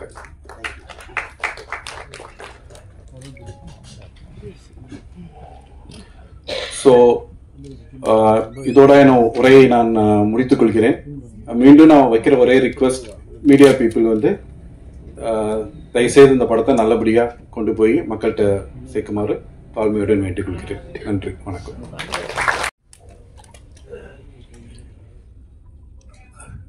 எல்லோருக்கும் வணக்கம். நாங்கள் ஏறக்குறைய நேற்று ஈவினிங் ஒரு படம் இங்கே ஆடியோ ஃபங்க்ஷன், ஒரு போன வாரம் ஆடியோ ஃபங்க்ஷன். பாக்யராஜ் சார் நானும் இந்த ஒரு வருஷத்துல மட்டும் ஒரு 25 படம் கலந்துட்டு இருக்கோம்.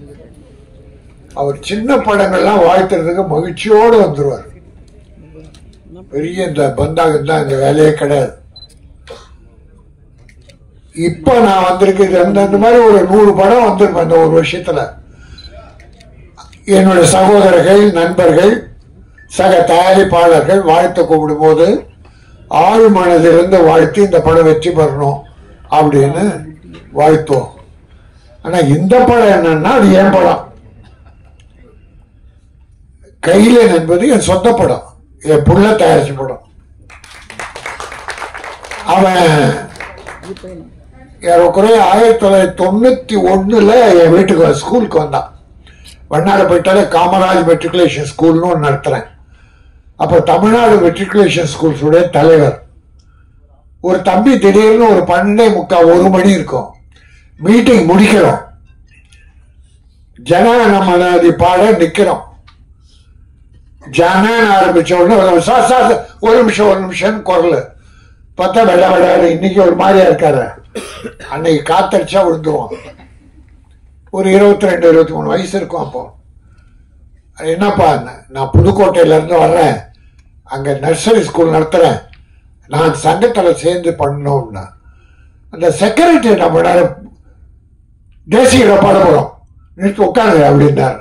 நான் சொன்னேன், இருப்பா, ஒரு புள்ள புதுக்கோட்டையில இருந்து வந்திருக்கு, பஸ் எவ்வளவு சிரமப்பட்டு எவ்வளவு ஆர்வம் வந்திருக்கான், ஜனநாயக பாடினான்னா அந்த தம்பி பேசிட்டு அப்புறம் பாடலாம் அப்படின்னு தம்பிய பேச விட்டா தீப்பொறி மாதிரி பறந்துட்டான். பேச்சு தீப்பொறி மாதிரி பறந்துருச்சு. அன்னைக்கு வச்ச இவன் சாதாரண ஆள் இல்ல, பெரிய ஆள். அதுல இருந்து முயற்சி உழைப்பின் சிகரம் அவன். இன்னைக்கு படம் எடுத்துட்டு நம்பிக்கையோட டைரக்டர் கையில கொடுத்துட்டான்னா, என் சகோதரர் தனஞ்சயன் கூட சொன்னார், அவனுக்கு ஈக்குவலா ஒரு மனுஷன் வர முடியாது சார். தைரியத்துல திராவிட வறுமையில வாடி வளர்ந்து கொஞ்சம் பணம் சேர்த்த உடனே கொஞ்சம் தான் திராவிட விழிப்புணர்ச்சி கழகம் ஒரு கட்சி ஆரம்பிச்சிட்டான். நர்சரி ஸ்கூல் ஒரு பக்கம், ஒரு கட்சி ஒரு பக்கம், செலவு அப்படி ஒரு செலவு முடிச்சிட்டு அதுக்கப்புறம் நான் தான் சொன்னேன், தம்பி வேணாம், கட்சி தனியா நடத்தாத, ஒரு கட்சியில போய் சேர்ந்துரு, இருக்கிற கட்சியில சொல்லி பாரதிய ஜனதாவில் சேர்த்து விட்டேன். மயிலாப்பூர்ல ஒரு விழா நடத்தி அதை ஜாயின் பண்ணான், இணைப்பு, கட்சி இணைப்பு. பிறகு பாரதிய ஜனதாவில் துணைத் தலைவர் கொடுத்துட்டாங்க. இன்ட்ரெஸ்டிங்கா இருக்கும், அதனால சொல்றேன்.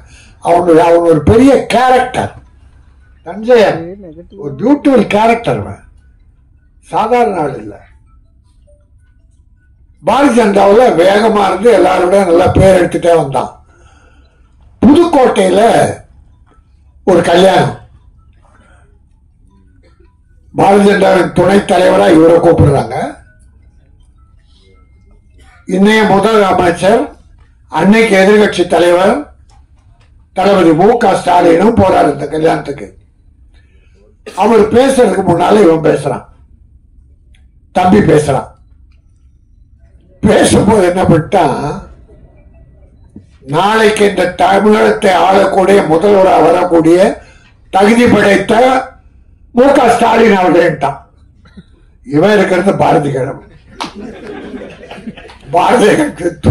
பாரதிய ஜனதா கட்சியுடைய துணைத் தலைவர். அவரு திமுக எதிர்கட்சி தலைவர் சட்டமன்றத்தில். இல்ல அந்த துணிச்சல் பாருங்க, யாருக்காவது வருமா? அன்றைக்கு செஞ்சாச்சு சார் அவன் லைஃப். உடனே பாரதிய ஜனதா என்ன பண்ணுவாங்க, நீக்கிட்டாங்க. 2வது நாள் போன் வருது, நீ வந்து என்ன பாருன்னு மு.க. ஸ்டாலின் கூப்பிடுறாரு. இது நீக்கினாருன்னு அவர் கூப்பிடுறாரு. அந்த அன்பு உள்ளத்தை பாருங்க. நீ என் கட்சியில வர்றேன்னு செய்தி தொடர்களை போட்டு இன்னைக்கு புரட்சி அவருக்கு வலதுகரமா இருந்து பல நல்ல காரியம் பண்ணிட்டு இருக்கான். நீங்க டிவி பேட்டியில பாத்தீங்கன்னா மேக்சிமம் முதலமைச்சருக்கும் தமிழக அரசு சாதனைகளை எடுத்து சொல்றதுல அவ்வளவு போல்டா சொல்லிட்டு இருப்பான். இவன் அந்த 2001 என் கூட இருந்தப்ப நான் படம் எடுத்துட்டு இருந்தேன். நம்ம ஒரு மாதிரிமா சின்ன போய்க்கலாது தங்கமான தங்கச்சி. அப்போ கூட ஷூட்டிங் தான் வருவான். அன்னைக்கு என்ன ஒரு மெம்பர் ஆக்குங்க படம் எடுக்கணும்னா, அப்பா கொஞ்சம் இரு இப்ப வேணாங்க. இல்ல இல்ல அப்ப நான் ப்ரொடியூசர் கவுன்சில்ல மெம்பர் ஆக்கி விட்டேன். பிறகு நான் விநியோக சங்க தலைவரா 2000 போட்டி போடுறேன். அப்ப அங்க ஒரு தலைவர் சர்வாதிகார சினிமாவை ஆட்டி படைக்கிறார். 17 வருஷமா அவரே தலைவர். ஒருத்தம் கூட நாமினேஷன் வாங்க முடியாது, க்ளோஸ். அப்ப நான் போய் முதல் முறையா போட்டி போட்டப்போ என் கூட இருந்து ஒரு 20 பேரை கூட்டு வந்து என் பக்கத்திலே இருப்பான். எனக்கு பெரிய பாதுகாப்பு. பிள்ளையா மட்டும் இல்ல, ஒரு பாதுகாவலாம் ஜெயிச்சேன். அப்பதான் விநியோக சங்கத்துடைய மாற்றம் வந்தது. இப்ப அங்க மறுபடியும் தலைவரா இருக்கேன். ஆக அந்த அளவுக்கு என்னோடு என் பிள்ளையாக ஐக்கியமாகி என்னுடைய நலனில் பெரிய அக்கறை கொண்ட என் தம்பி இன்னைக்கு அவன் நினைச்சதை சாதிச்சிருக்கான். என்னைக்கு 25 வருஷத்துக்கு முன்னால நான் ஒரு படம் எடுக்கணும் அப்படின்னு சொன்னவன் இன்னைக்கு ஒரு படத்தை டைரக்டர் நம்பி யாருமே கொடுக்க மாட்டாங்க, தனஞ்சய் சொன்ன போல.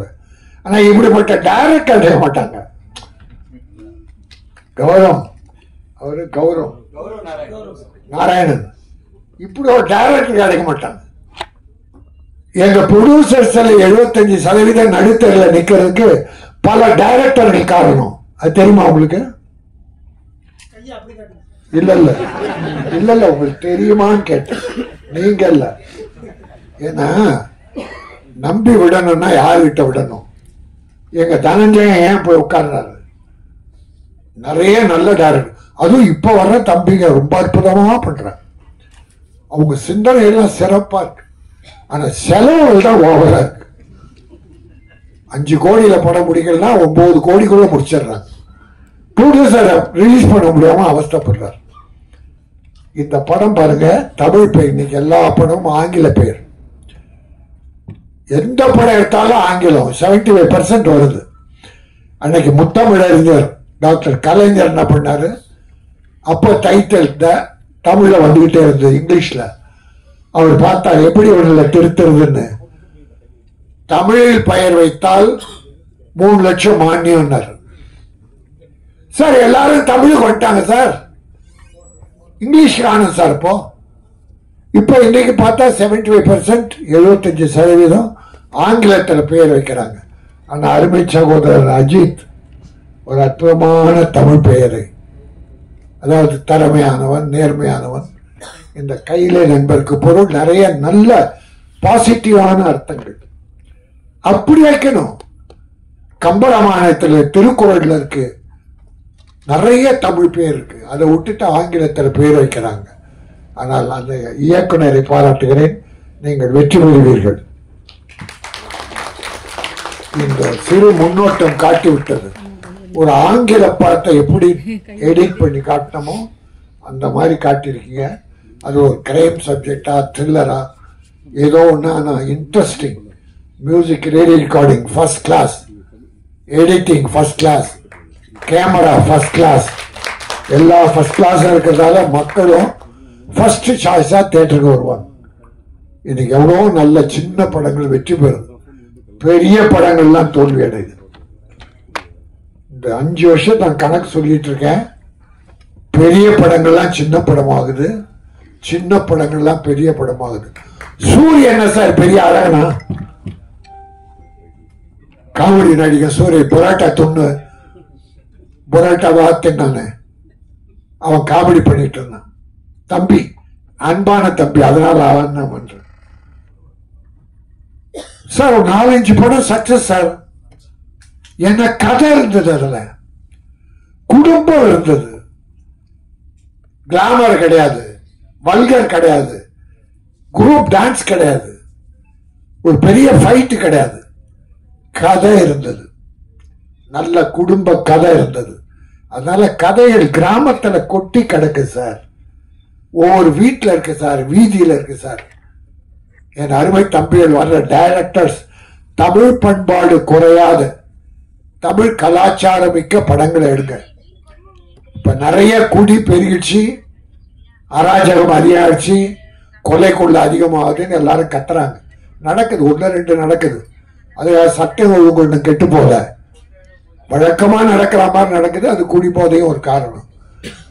இன்னைக்கு பல டைரக்டர்ஸ் பெண்கள் ஹீரோயினை குடிக்கிறத காட்டுறான் சார். நிறைய படத்தில் சார் ஹீரோயினை குடிக்கிறா சார். அது தயவுசெய்து வேண்டி கேட்டுக்கிறேன், பெண்கள் தான் இந்த குடும்பத்தை காப்பாற்றுற தெய்வங்கள். புருஷன் எப்படி அப்படி கெட்டு போனா கூட தாய்மார்கள் தான் நம்ம குடும்பத்தை காப்பாத்திட்டு இருக்காங்க, குழந்தைகளை காப்பாத்துறாங்க, படிக்க வைக்கிறாங்க. அதனால வர்ற டைரக்டர்ஸ் சமுதாயம் இன்னைக்கு கெட்டு போகுது. இப்போ பார் 5-6 நாளா ஒரு போதை, ஒரு சினிமா போதை ஓடிக்கிட்டு, அது போட்டோம். ஆனால் நல்ல கொள்கை உள்ள படங்களை அற்புதமா எடுங்க. இந்த படம் அற்புதமா தூய்மையா தமிழ் பண்பாட்டை சொல்லக்கூடிய ஒரு த்ரில்லர் என்பதை சொல்லி ஒரு சின்ன விஷயம், தனஞ்சயன் என்ன சிஎம்மோட இருக்கிற என் தம்பி பிடி அரசகுமார், பாக்யராஜ் எல்லாருக்கும் ஒன்னே ஒரு வேண்டுகோளை வைக்கிறேன். 200 கோடி 300 கோடி 100 கோடி சம்பளம் வாங்கி 500 கோடியில படம் எடுக்கிற படத்துக்கும் வேலை செய்யற தொழிலாளருக்கு அந்த 1500 2000 5000 சம்பளம். இந்த படம் எவ்வளவுன்னு கேட்டேன், 2 கோடி. நியாயமான செலவு. தப்பு? அற்புதம் தம்பி. எத்தனை நாள் ஷூட்டிங் கேட்டேன், 34 நாள். பிரமாதம். அதை விட ஒன்றும் குறைச்சி பண்ண முடியாது. இதை வேலை செய்தாங்க தொழிலாளி, 2 கோடி மொத்தத்தை படம். எவ்வளவு சம்பளம் கொடுத்தோம்? அந்த 300 கோடியில தயாரிக்கிற படம் வேலை பார்க்கறாங்க தொழிலாளி. 100 கோடி 200 கோடி சம்பளம் ஆகிற ஹீரோ, அந்த தொழிலாளிக்கும் இதே சம்பளம். இந்த 2 கோடியில படம் எடுக்கிறவங்க ஒரே சம்பளம். சரி, 500 கோடியில் எடுத்த படம் தியேட்டர்ல போகும்போது 150 ரூபாய் டிக்கெட்டு, 100 ரூபாய் டிக்கெட்டு. இந்த கையில் எனக்கு 100 ரூபாய் டிக்கெட்டு, 150 ரூபாய். எப்படி ஏழைங்க படம் பார்க்க வருவாங்க இந்த படத்துக்கு? அதனால மாண்புமிகு தமிழக முதல்வரை இதை நான் ஒரு ஏதோ தவறா சொல்லல, ஒரு வேண்டுகோளா, தொழிலாளிக்கு இப்ப இருக்கிற சம்பளம் இருக்கட்டும், இந்த 300 கோடி 400 கோடி படத்தை கொஞ்சம் ஏற்றி கொடுங்க. சினிமாவில் சின்ன படங்களுக்கு 60 ரூபாய் டிக்கெட்டு, 80 ரூபாய் டிக்கெட்டு. அப்படி ஆக்கினா ஏழைங்க உள்ள வருவாங்க, படம் பார்ப்பாங்க. அப்ப சின்ன ப்ரொடியூசர் வாழ்வாங்க. இப்ப என் தம்பி இந்த படம் ஜெயிக்கும், போட்ட படம் வரும், அவன் திருப்பி இன்னொரு படம் எடுப்பான். அவன் தொடர்ந்து இனிமே படத்தை விட மாட்டான், படம் எடுப்பான், சாதிப்பான், மிகப்பெரிய ப்ரொடியூசர் பேர் எடுப்பான். நான் அவன் கூட ஒரு சின்ன வேஷத்தில் நடிப்பேன். கொடுப்பியா? இந்த கையில மிகப்பெரிய வெற்றி பெற வேண்டும். இதில் நடித்தவர்கள் பாருங்க, நிறைய படத்துல ஹீரோயினிங்க வரவே மாட்டாங்க ஆடியோ ஃபங்க்ஷனுக்கு. இதில் நடித்த நடிகெல்லாம் வந்திருக்காங்க. உங்களை நான் வாழ்த்துகிறேன். போகணும் படம், நீ நடித்த படம்னா அந்த ப்ரமோஷனுக்கு போகணும். இவரை நான் போக மாட்டேன், அதுக்கு பணம் கேட்குறாங்க சார். சம்பளம் வாங்குறது டப்பிக்கு முன்னால சம்பளம் வாங்கிடுறான். ப்ரொடியூசரை கேடு கட்டாலும் பரவாயில்ல, எனக்கு நீ டப்பிக்கு முன்னால பணத்தை விட்டுன்னு வாங்கிடுறான். ப்ரொமோஷன் கூப்பிட்டா அதுக்கு 5 லட்சம் 10 லட்சம் கேட்குறாங்க. இந்த அக்கிரமம்லாம் ஒழியணும், நல்லது நடக்கணும், சினிமா செழிக்கணும், ஆடியன்ஸுக்கு நல்ல படங்களை கொடுக்கணும். அந்த வரிசையில் கையில் மிகப்பெரிய வெற்றி பெற்று சாதனை படைக்கணும். என் தம்பி பிடி அரசகுமார் அரசியல்வாதியாக மட்டுமல்லாமல் ஒரு நல்ல தயாரிப்பாளராக வளரும். என்னுடைய வாழ்த்துக்கள். நன்றி, வணக்கம்.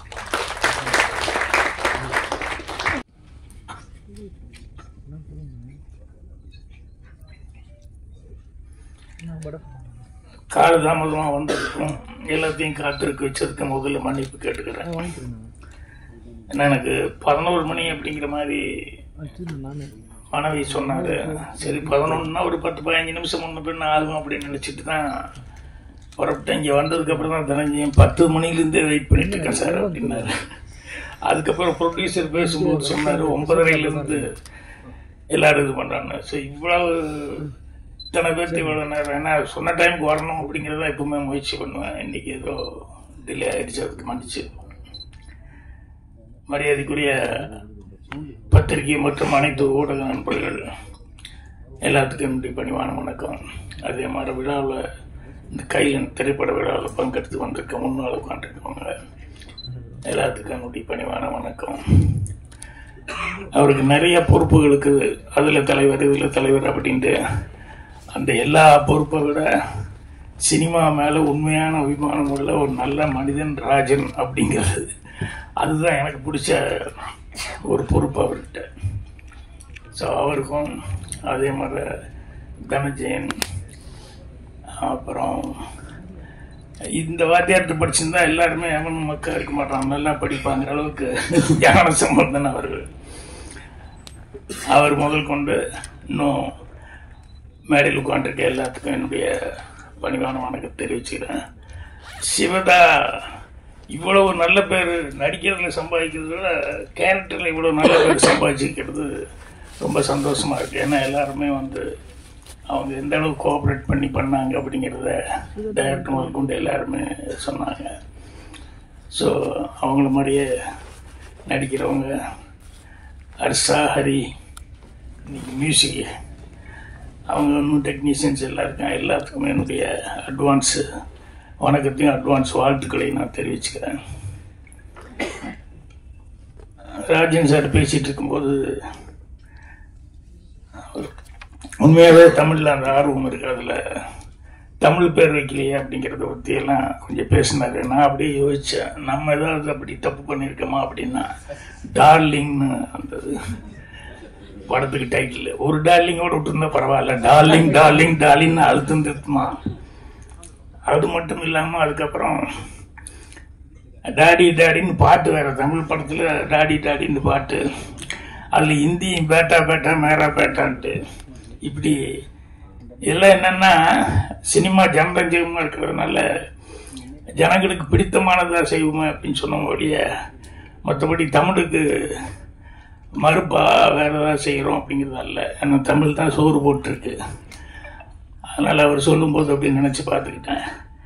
அதுக்கப்புறம் ரொம்ப சினிமாவில் அவஸ்தையாக ஊச்சிருக்காருன்னு நினைக்கிறேன் கௌரவ நாராயணன். அவர் பேசும்போது அவர் எரியாமையே சினிமா இன்னைக்கு என்ன சூழலில் இருக்குது அப்படிங்கிறது ரொம்ப சொல்லிக்கிட்டு இருந்தார்.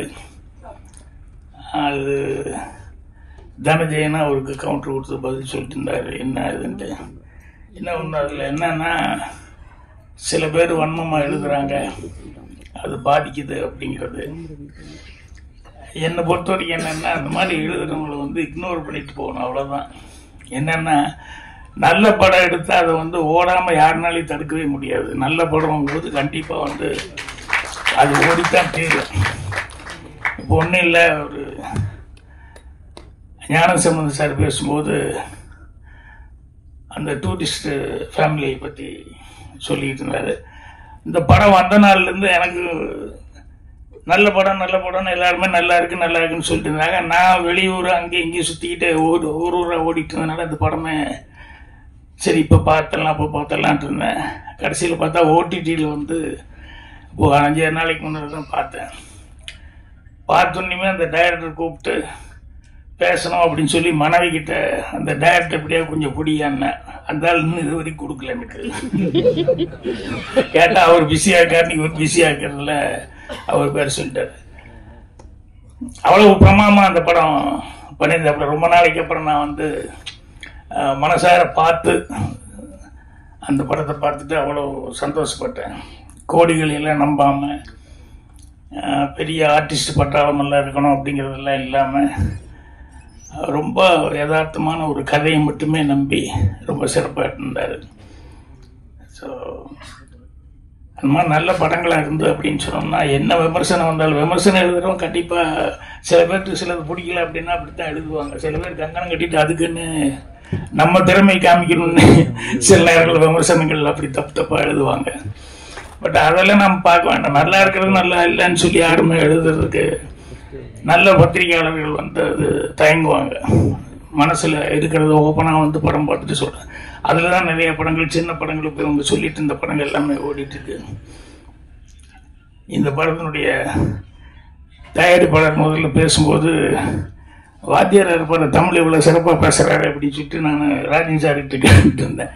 இல்லை ஸ்கூல்ஸ் கரஸ்பாண்டன்ட்டு அப்படின்னாரு. அப்புறம் பார்த்தா அவர் பேசும்போது அவர் நடிக்க வந்ததுலேருந்து ஒவ்வொன்றா சொல்லி இந்த கட்சி அந்த கட்சின்னு இப்போ இந்த கட்சியில் தான் இருக்காருங்கிற மாதிரி கொஞ்சம் நேரம் வரைக்கும் ஒரு சின்ன சஸ்பென்ஸ் இருந்தது. அதுக்கப்புறம் கடைசியில் ஸ்டாலின் அவர்களுக்கு ரொம்ப நெருக்கமான முறையில் டிஎம்கேல இருக்காரு. ஸோ அவர் படத்தில் நடிக்க வந்துட்டு படம் எடுக்கும்போது எவ்வளோ ஒரு நம்பிக்கையோட டைரக்டர்கிட்ட ஒப்படைச்சிருக்காரு அப்படின்னு சொல்லும்போது எல்லா டைரக்டருக்கும் அவர் டைரக்டர் ரொம்ப ஃபீல் பண்ணி சொன்னார். எல்லாத்துக்கும் அந்த மாதிரி ப்ரொடியூசர் கிடைச்சிட மாட்டாங்க. ஏன்னா காலையில் டிஸ்கஷன் 7:30 மணி 7:45 ஸ்டார்ட் பண்ணிடுவார் தேவர் ஃபிலிம்ஸில். 7:45 ஸ்டார்ட் பண்ணி டிஸ்கஷன் நடந்துட்டு இருக்கோம். எவனா ஒரு நல்ல சீன் வந்தால் கூட வாட்சை பார்த்துக்கிட்டே இருப்பார் தேவர். அண்ணா ஒரு நல்ல சீன் இருடா, மணி 8 தாண்ட போகுது, இன்னும் ஃபோன் வரலையேன்னு பார்த்துருக்கேன், நீ வேற அப்படிம்பாரு. டக்குன்னு ஃபோன் அடிச்சிடும், மாப்பிள்ள ஃபர்ஸ்ட் ஷாட் எடுத்துட்டீங்க மாப்பிள்ள, சந்தோஷம் மாப்பிள்ள அப்படின்னு சொல்லிட்டு நல்லபடியாக எடுங்க. ஸோ முதல் ஷாட்டு 8 மணிக்கு எடுத்தே ஆகணும் அப்படிங்கிறது வந்து தேவனுடைய ஒரு இது. எந்த காரணம் உண்டு. அதனால் அந்த 8 மணிக்கு ஃபோனில் வெயிட் பண்ணிட்டு இருந்து 8 மணிக்கு ஃபோன் வந்ததுக்கு அப்புறம் தான் அடுத்தது ஒரு நிம்மதியாக வேலை பார்ப்பார். ஸோ அந்த மாதிரி ஒரு ப்ரொடியூசரு. ஆனால் என்ன அவரை பொறுத்த வரைக்கும் இந்த ஒன்மேன் ஆர்மி மாதிரி ஒன்மேன் ஷோவாகவே இருந்துட்டு போயிட்டார். அவருடைய ஃபேமிலியில் இருக்கிறவங்கள வந்து இந்த சினிமாக்குள்ளே விடாம விட்டார். அதனால் அவ்வளோ பெரிய கம்பெனி வந்து பின்னால் வரும்போது பேர் சொல்கிற அளவுக்கு இல்லாமல் போச்சுங்கிறது ரொம்ப வருத்தமாக இருந்தது. அப்புறம் அந்த படம் தமிழ் இன்னொரு தடவை முதல்லேருந்து படிக்கணும் போல் இருக்கு எனக்கு. இந்த கையிலன்னு பேர் கேட்டது என்னடா நிறைய படங்களுக்கு தெரிய டைட்டில் வைக்கிற டைட்டில்லாம் பார்த்தா எங்கே தேடி எடுத்தானா சங்க காலத்தில் தேடி எடுத்தோம், அதில் எடுத்தோம், இதில் எடுத்தோம்னு சொல்லிட்டு ரொம்ப கஷ்டப்பட்டு தேடி எடுத்திருக்காங்க. அப்புறம் அன்னைக்கே ஒரு தடவை கேட்டுக்கிட்ட கையில் என்ன மீனிங் அப்படின்னு சொல்லிட்டு, கவலை இல்லாத மனிதன் அப்படின்ட்டு ரொம்ப நேர்மையானவன் அப்படிங்கிற மாதிரி நிறையா அர்த்தம் சொன்னாங்க. ஸோ எல்லாரும் இந்த படத்தில் பேசினவங்க எல்லாரும்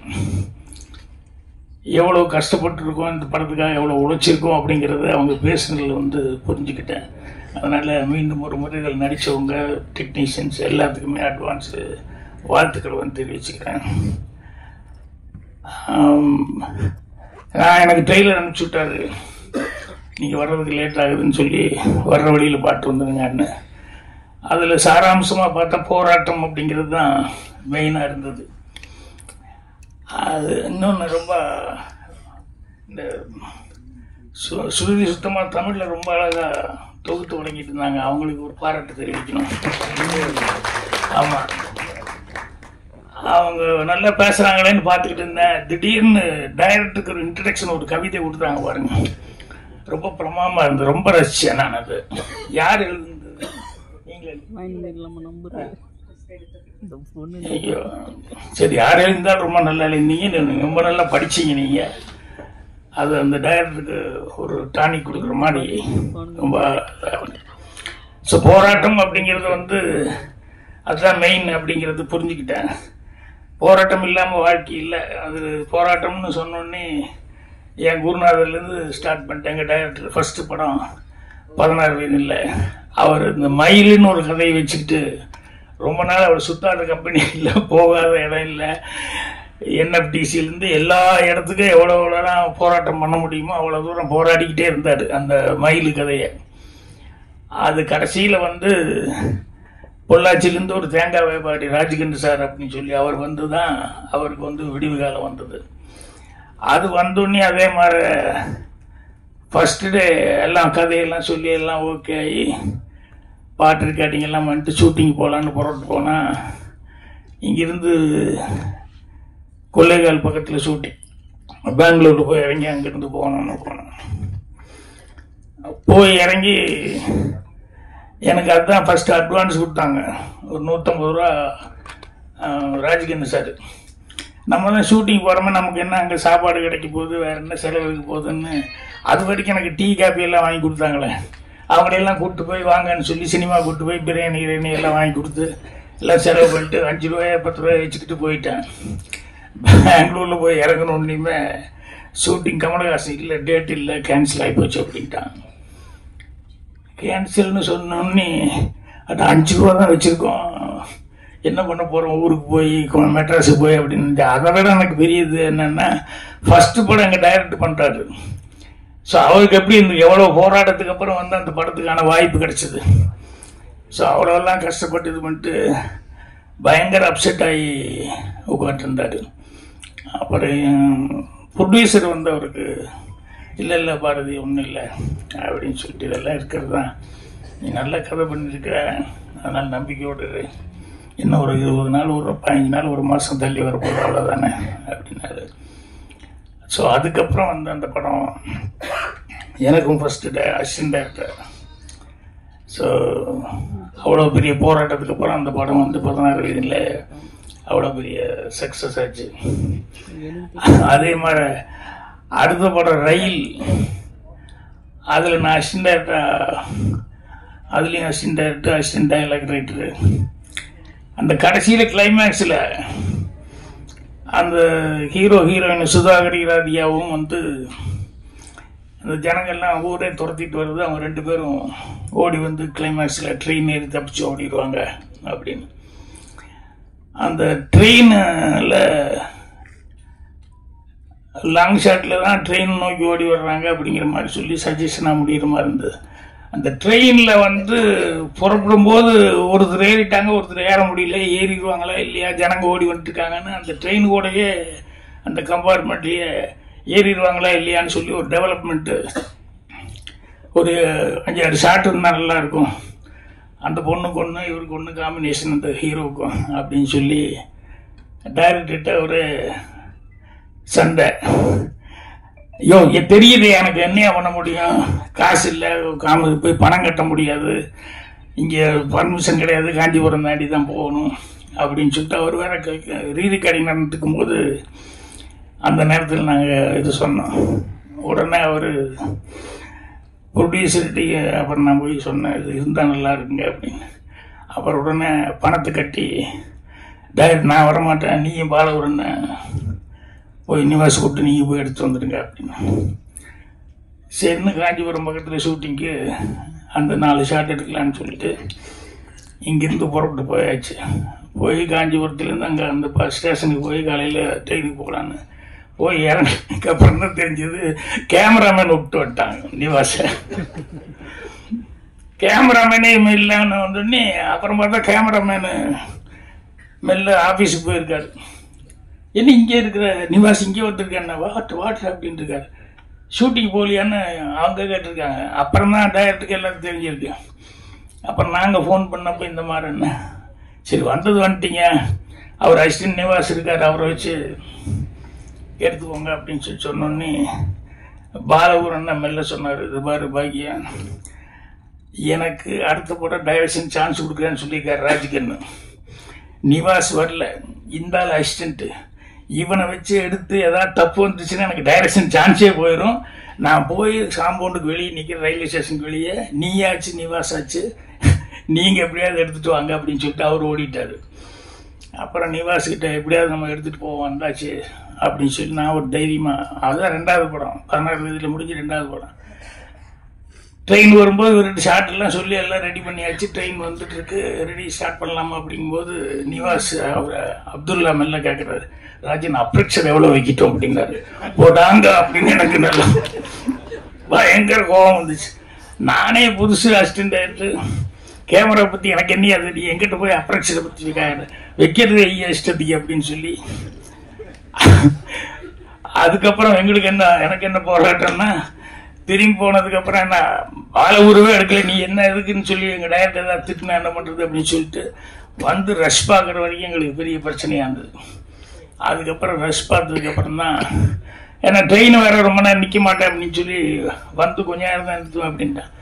நான் அது அந்த நேரத்தில் ஏதோ யோசனை பண்ணி அந்த ட்ரெயினில் அவன் நிற்கிறது மட்டும் முதல்ல எடுத்துகிட்டு ட்ரெயின் போகிற வரைக்கும் விட்டுட்டு, அதுக்கப்புறம் அங்கே அந்த ட்ராக்கெல்லாம் ரிப்பேர் பண்ணுறதுக்காக ஒரு வண்டி மாதிரி வச்சுருப்பாங்க, ஒரு ட்ராலி மாதிரி, அதை கொஞ்சம் கொடுக்க சொல்லி அதில் கேமரா வச்சுக்கிட்டு இந்த ராலியா ஓடி வர்ற மாதிரி அந்த ஷாட்லாம் அப்படி எடுத்துக்கிட்டு, டைரக்டருக்கு ஒரே ஆச்சரியம், எப்படியே இதெல்லாம் இப்படி எடுத்த, ஃபர்ஸ்ட் படம் 2வது படத்துல இது போய் இப்படி கூட கரெக்டாக எடுத்துட்டு வந்துட்டே அப்படின்னு சொல்லிட்டு. ஸோ அந்த மாதிரி சினிமா எடுக்கும்போது இதெல்லாம் போராட்டமாக இருந்தது. அதே மாதிரி சூரலா சித்திரங்கள் டைரக்ஷன் பண்ணணும்னு சொல்லிட்டு எல்லாம் ரெடி ஆயிடுச்சு. நான் கன்னிபுரத்தில் முடிச்சுட்டு என்னோட போர்ஷனை முடிச்சுட்டு நான் ஷூட்டிங்கு போகலாம் அப்படின்னு சொல்லிட்டு ஃபர்ஸ்ட் படம் டைரக்ஷன் பண்ண போகிறேன். ப்ரொடியூசர் எல்லாம் ரெடி, சுதாகர்கிட்ட கழிச்சிட்டு வாங்கி எல்லாம் ரெடியாக வச்சுருக்காங்க. அவருக்கு ராஜ்கண்ணு திடீர்னு வந்து, யோ பாலகுரன்னே புதுசு, அதனால் நீ இரியா அப்படின்னாரு. இல்லைங்க கால்ஷீட்டு எல்லாம் வந்துருச்சு, அதனால் நான் போய் ஆகணும்னு ஒரு சண்டை. அவர் உடனே ஃபோன் பண்ணி சுதாகரை, டேய் அவன் 2வது படம் கிழக்கே கோயில் ஃபர்ஸ்ட் படம் அங்கே தான் நடிச்சிருக்கான் அவன், அதனால் சுதாகருக்கு ஃபோன் பண்ணி நீ மெட்ராஸ் பக்கம் வந்தால் துப்பாக்கி எடுத்து சுட்டே போடுவோன்னு அப்படின்னு சொல்லி, இப்போ கால்ஷீட் கிடையாது பாக்கியராஜுக்கு, நீ ஒரு 3 மாதம் கழிச்சு கொடு அப்படிங்கிற மாதிரி சொல்லி அவனை மாட்டி விட்டு, அது ஷூட்டிங் வேற கேன்சல் ஆகி, என்னடா ஃபர்ஸ்ட் இப்போ ஷூட்டிங் ஆரம்பிக்கலான்னு இப்படி ஆகிப்போச்சு அப்படின்னு சொல்லிட்டு. அப்புறம் ப்ரொடியூசரே வந்துட்டாரு. ஏன் ப்ரொடியூசரை வந்து, இல்லை பாக்கியராஜ் எதுக்கு சண்டை, நீ முடிச்சு கொடுத்துட்டே வந்துடு அப்படின்னு. இப்படி ஒவ்வொரு இதுவும் போராட்டம் அப்படிங்கிறது வந்து கடைசி வரைக்கும் ஃபர்ஸ்ட் படம் டைரக்ஷன் பண்ணும்போது போராட்டங்கிற மாதிரி. அது மாதிரி எல்லா இதுவும் இருக்கும், இல்லாமல் இல்லை. அது வந்து அவரை பொறுத்த வரைக்கும் அஜித் அவருக்கு வந்து நல்ல ப்ரொடியூசர் கிடைச்சிருக்காரு அப்படிங்கிறது பெரிய இதே ஒரு நல்ல சகுனம் தான். அவர் வந்து அசிஸ்டன்ட் டைரக்டர்லாம் கூப்பிட்டு நிற்க வச்சு எனக்கு ஹெல்ப் பண்ணாங்க அப்படின்னு சொல்லிட்டு அவர் சொன்னது ரொம்ப சந்தோஷமாக இருந்தது. ஏன்னா டைரக்டருக்கு அசிஸ்டண்ட்டுகள் ரொம்ப முக்கியம், அசிஸ்டன்ட் டைரக்டர்கள் வந்து டைரக்டருக்கு ரொம்ப முக்கியம். ஸோ ஒரு நல்ல டீம் அமைஞ்சிருக்கு, நல்ல டெக்னீஷியன்ஸ் எல்லாருமே கஷ்டப்பட்டு இதில் சிரமப்பட்டு உழைச்சிருக்காங்க. ஸோ அவங்களுடைய நல்ல மனசுக்கு படம் நல்லபடியாக வெற்றிகரமாக ஓடும். ராஜன் சார் வந்து அவர் சொன்னார், ப்ரொடியூசர் பற்றி சொன்னார். அவர் சொன்ன மாதிரி வந்து எதுக்கோ வந்திருந்தா கூட இன்னைக்கு இந்த அளவுக்கு வந்து திரைப்படம் எடுக்கிற அளவுக்கு அவர் வந்திருக்காரு அப்படின்னு சொல்லும்போது அது ரொம்ப மனசுக்கு சந்தோஷமா இருக்கு. அதே மாதிரி ஒரு நல்ல டைரக்டர் வந்து ஒரு நம்பி ஒரு வேலையை ஒப்படைச்சிருக்காரு அப்படிங்கும்போது அவருடைய மனசு, அதாவது ஒருத்தனை பரிபூர்ணமாக நம்பி ஒரு தொழிலை ஒப்படைச்சிக்கிறது அப்படிங்கிறது சாதாரண விஷயம் கிடையாது. அது செஞ்சிருக்காரு அப்படிங்கும்போது டைரக்டர் அந்த ரெஸ்பான்சிபிலிட்டியோட பண்ணியிருப்பாரு. ஸோ அதனால் டைரக்டருக்கு, குறிப்பாக டைரக்டருடைய மனைவிக்கு, இதுக்கு விட்டாங்கல்ல வேலையை விட்டு போட்டு வந்ததுக்கு அவங்களுக்கு போய் நான் வாழ்த்து. ஏன்னா சொன்ன மாதிரி அவர் வீட்டுக்குள்ளேயே விட மாட்டாங்க. இருக்கிற வேலை இல்லாமல் இருந்துட்டு இதுக்கு போனால் பரவாயில்ல, இருக்கிற வேலையை விட்டுட்டு இது வர்றது அப்படிங்கிறது சாதாரண விஷயம் கிடையாது. நான் பாலச்சந்தர் சாரே 2 படம், ஒரு படம் முடிகிற வரைக்கும் 2 படம் வேலை பார்க்குற வரைக்கும் வேலை விடல, சொந்த வேலை அரசாங்க வேலையாச்சா, அதை விடக்கூடாதுன்னு சொல்லிட்டு அதுலேயே தான் இருந்துட்டு இருந்தார். அது மாதிரி ரொம்ப கஷ்டம். என்கிட்ட அசிஸ்டண்ட்டாக வேலைக்கு வந்து சேர்ந்தாலும் முதல் கேள்வியே அவன் அசிஸ்டண்ட்டாக வர்றவங்கிட்ட ஃபர்ஸ்ட் கல்யாணம் ஆயிடுச்சுன்னு தான் கேட்பேன். ஏன் அப்படின்னா, நீ கஷ்டப்பட்டு லைஃப்ல ஏதோ ஒரு ரிஸ்க் எடுக்கணுங்கிற, நீ குடும்பத்தையும் சேர்ந்து பொண்டாட்டி பிள்ளைகளையும் சேர்ந்து ரிஸ்க் எடுக்கிற மாதிரி போயிடக்கூடாது அப்படின்னு சொல்லிட்டு கல்யாணம் ஆகலைன்னா சந்தோஷம், கல்யாணம் ஆயிடுச்சு அப்படின்னா வீட்டுக்கு வருமானத்துக்கு என்ன இருக்குன்னு முதல்ல கேட்டுக்குவேன். அப்புறம் சம்சாரம் சம்பாதிக்குதா, இல்லை குடும்பத்தை சம்பாதிச்சு வச்சிருக்காங்களா, சம்சாரத்துக்கு பிடிச்சிருக்கா, இதெல்லாம் கேட்டுக்கிட்டு தான் வந்து அசிஸ்டன்ட்டையே சேர்த்துவேன். ஸோ அவர் வந்து வேலையை விட்டு போட்டு வந்தார் அப்படின்னு சொல்லும்போது அவர் மேலே எவ்வளோ நம்பிக்கை வந்து வச்சுருக்காங்க அப்படின்னு சொல்லும்போது அவங்களுக்கு தனிப்பட்ட முறையில் அவங்களுக்கு என்னுடைய பாராட்டை தெரிவிச்சுக்கிறேன். மொத்த டீமுக்கு என்னுடைய பாராட்டை தெரிவித்து வாழ்த்துக்களை தெரிவிச்சுக்கிறேன். நன்றி.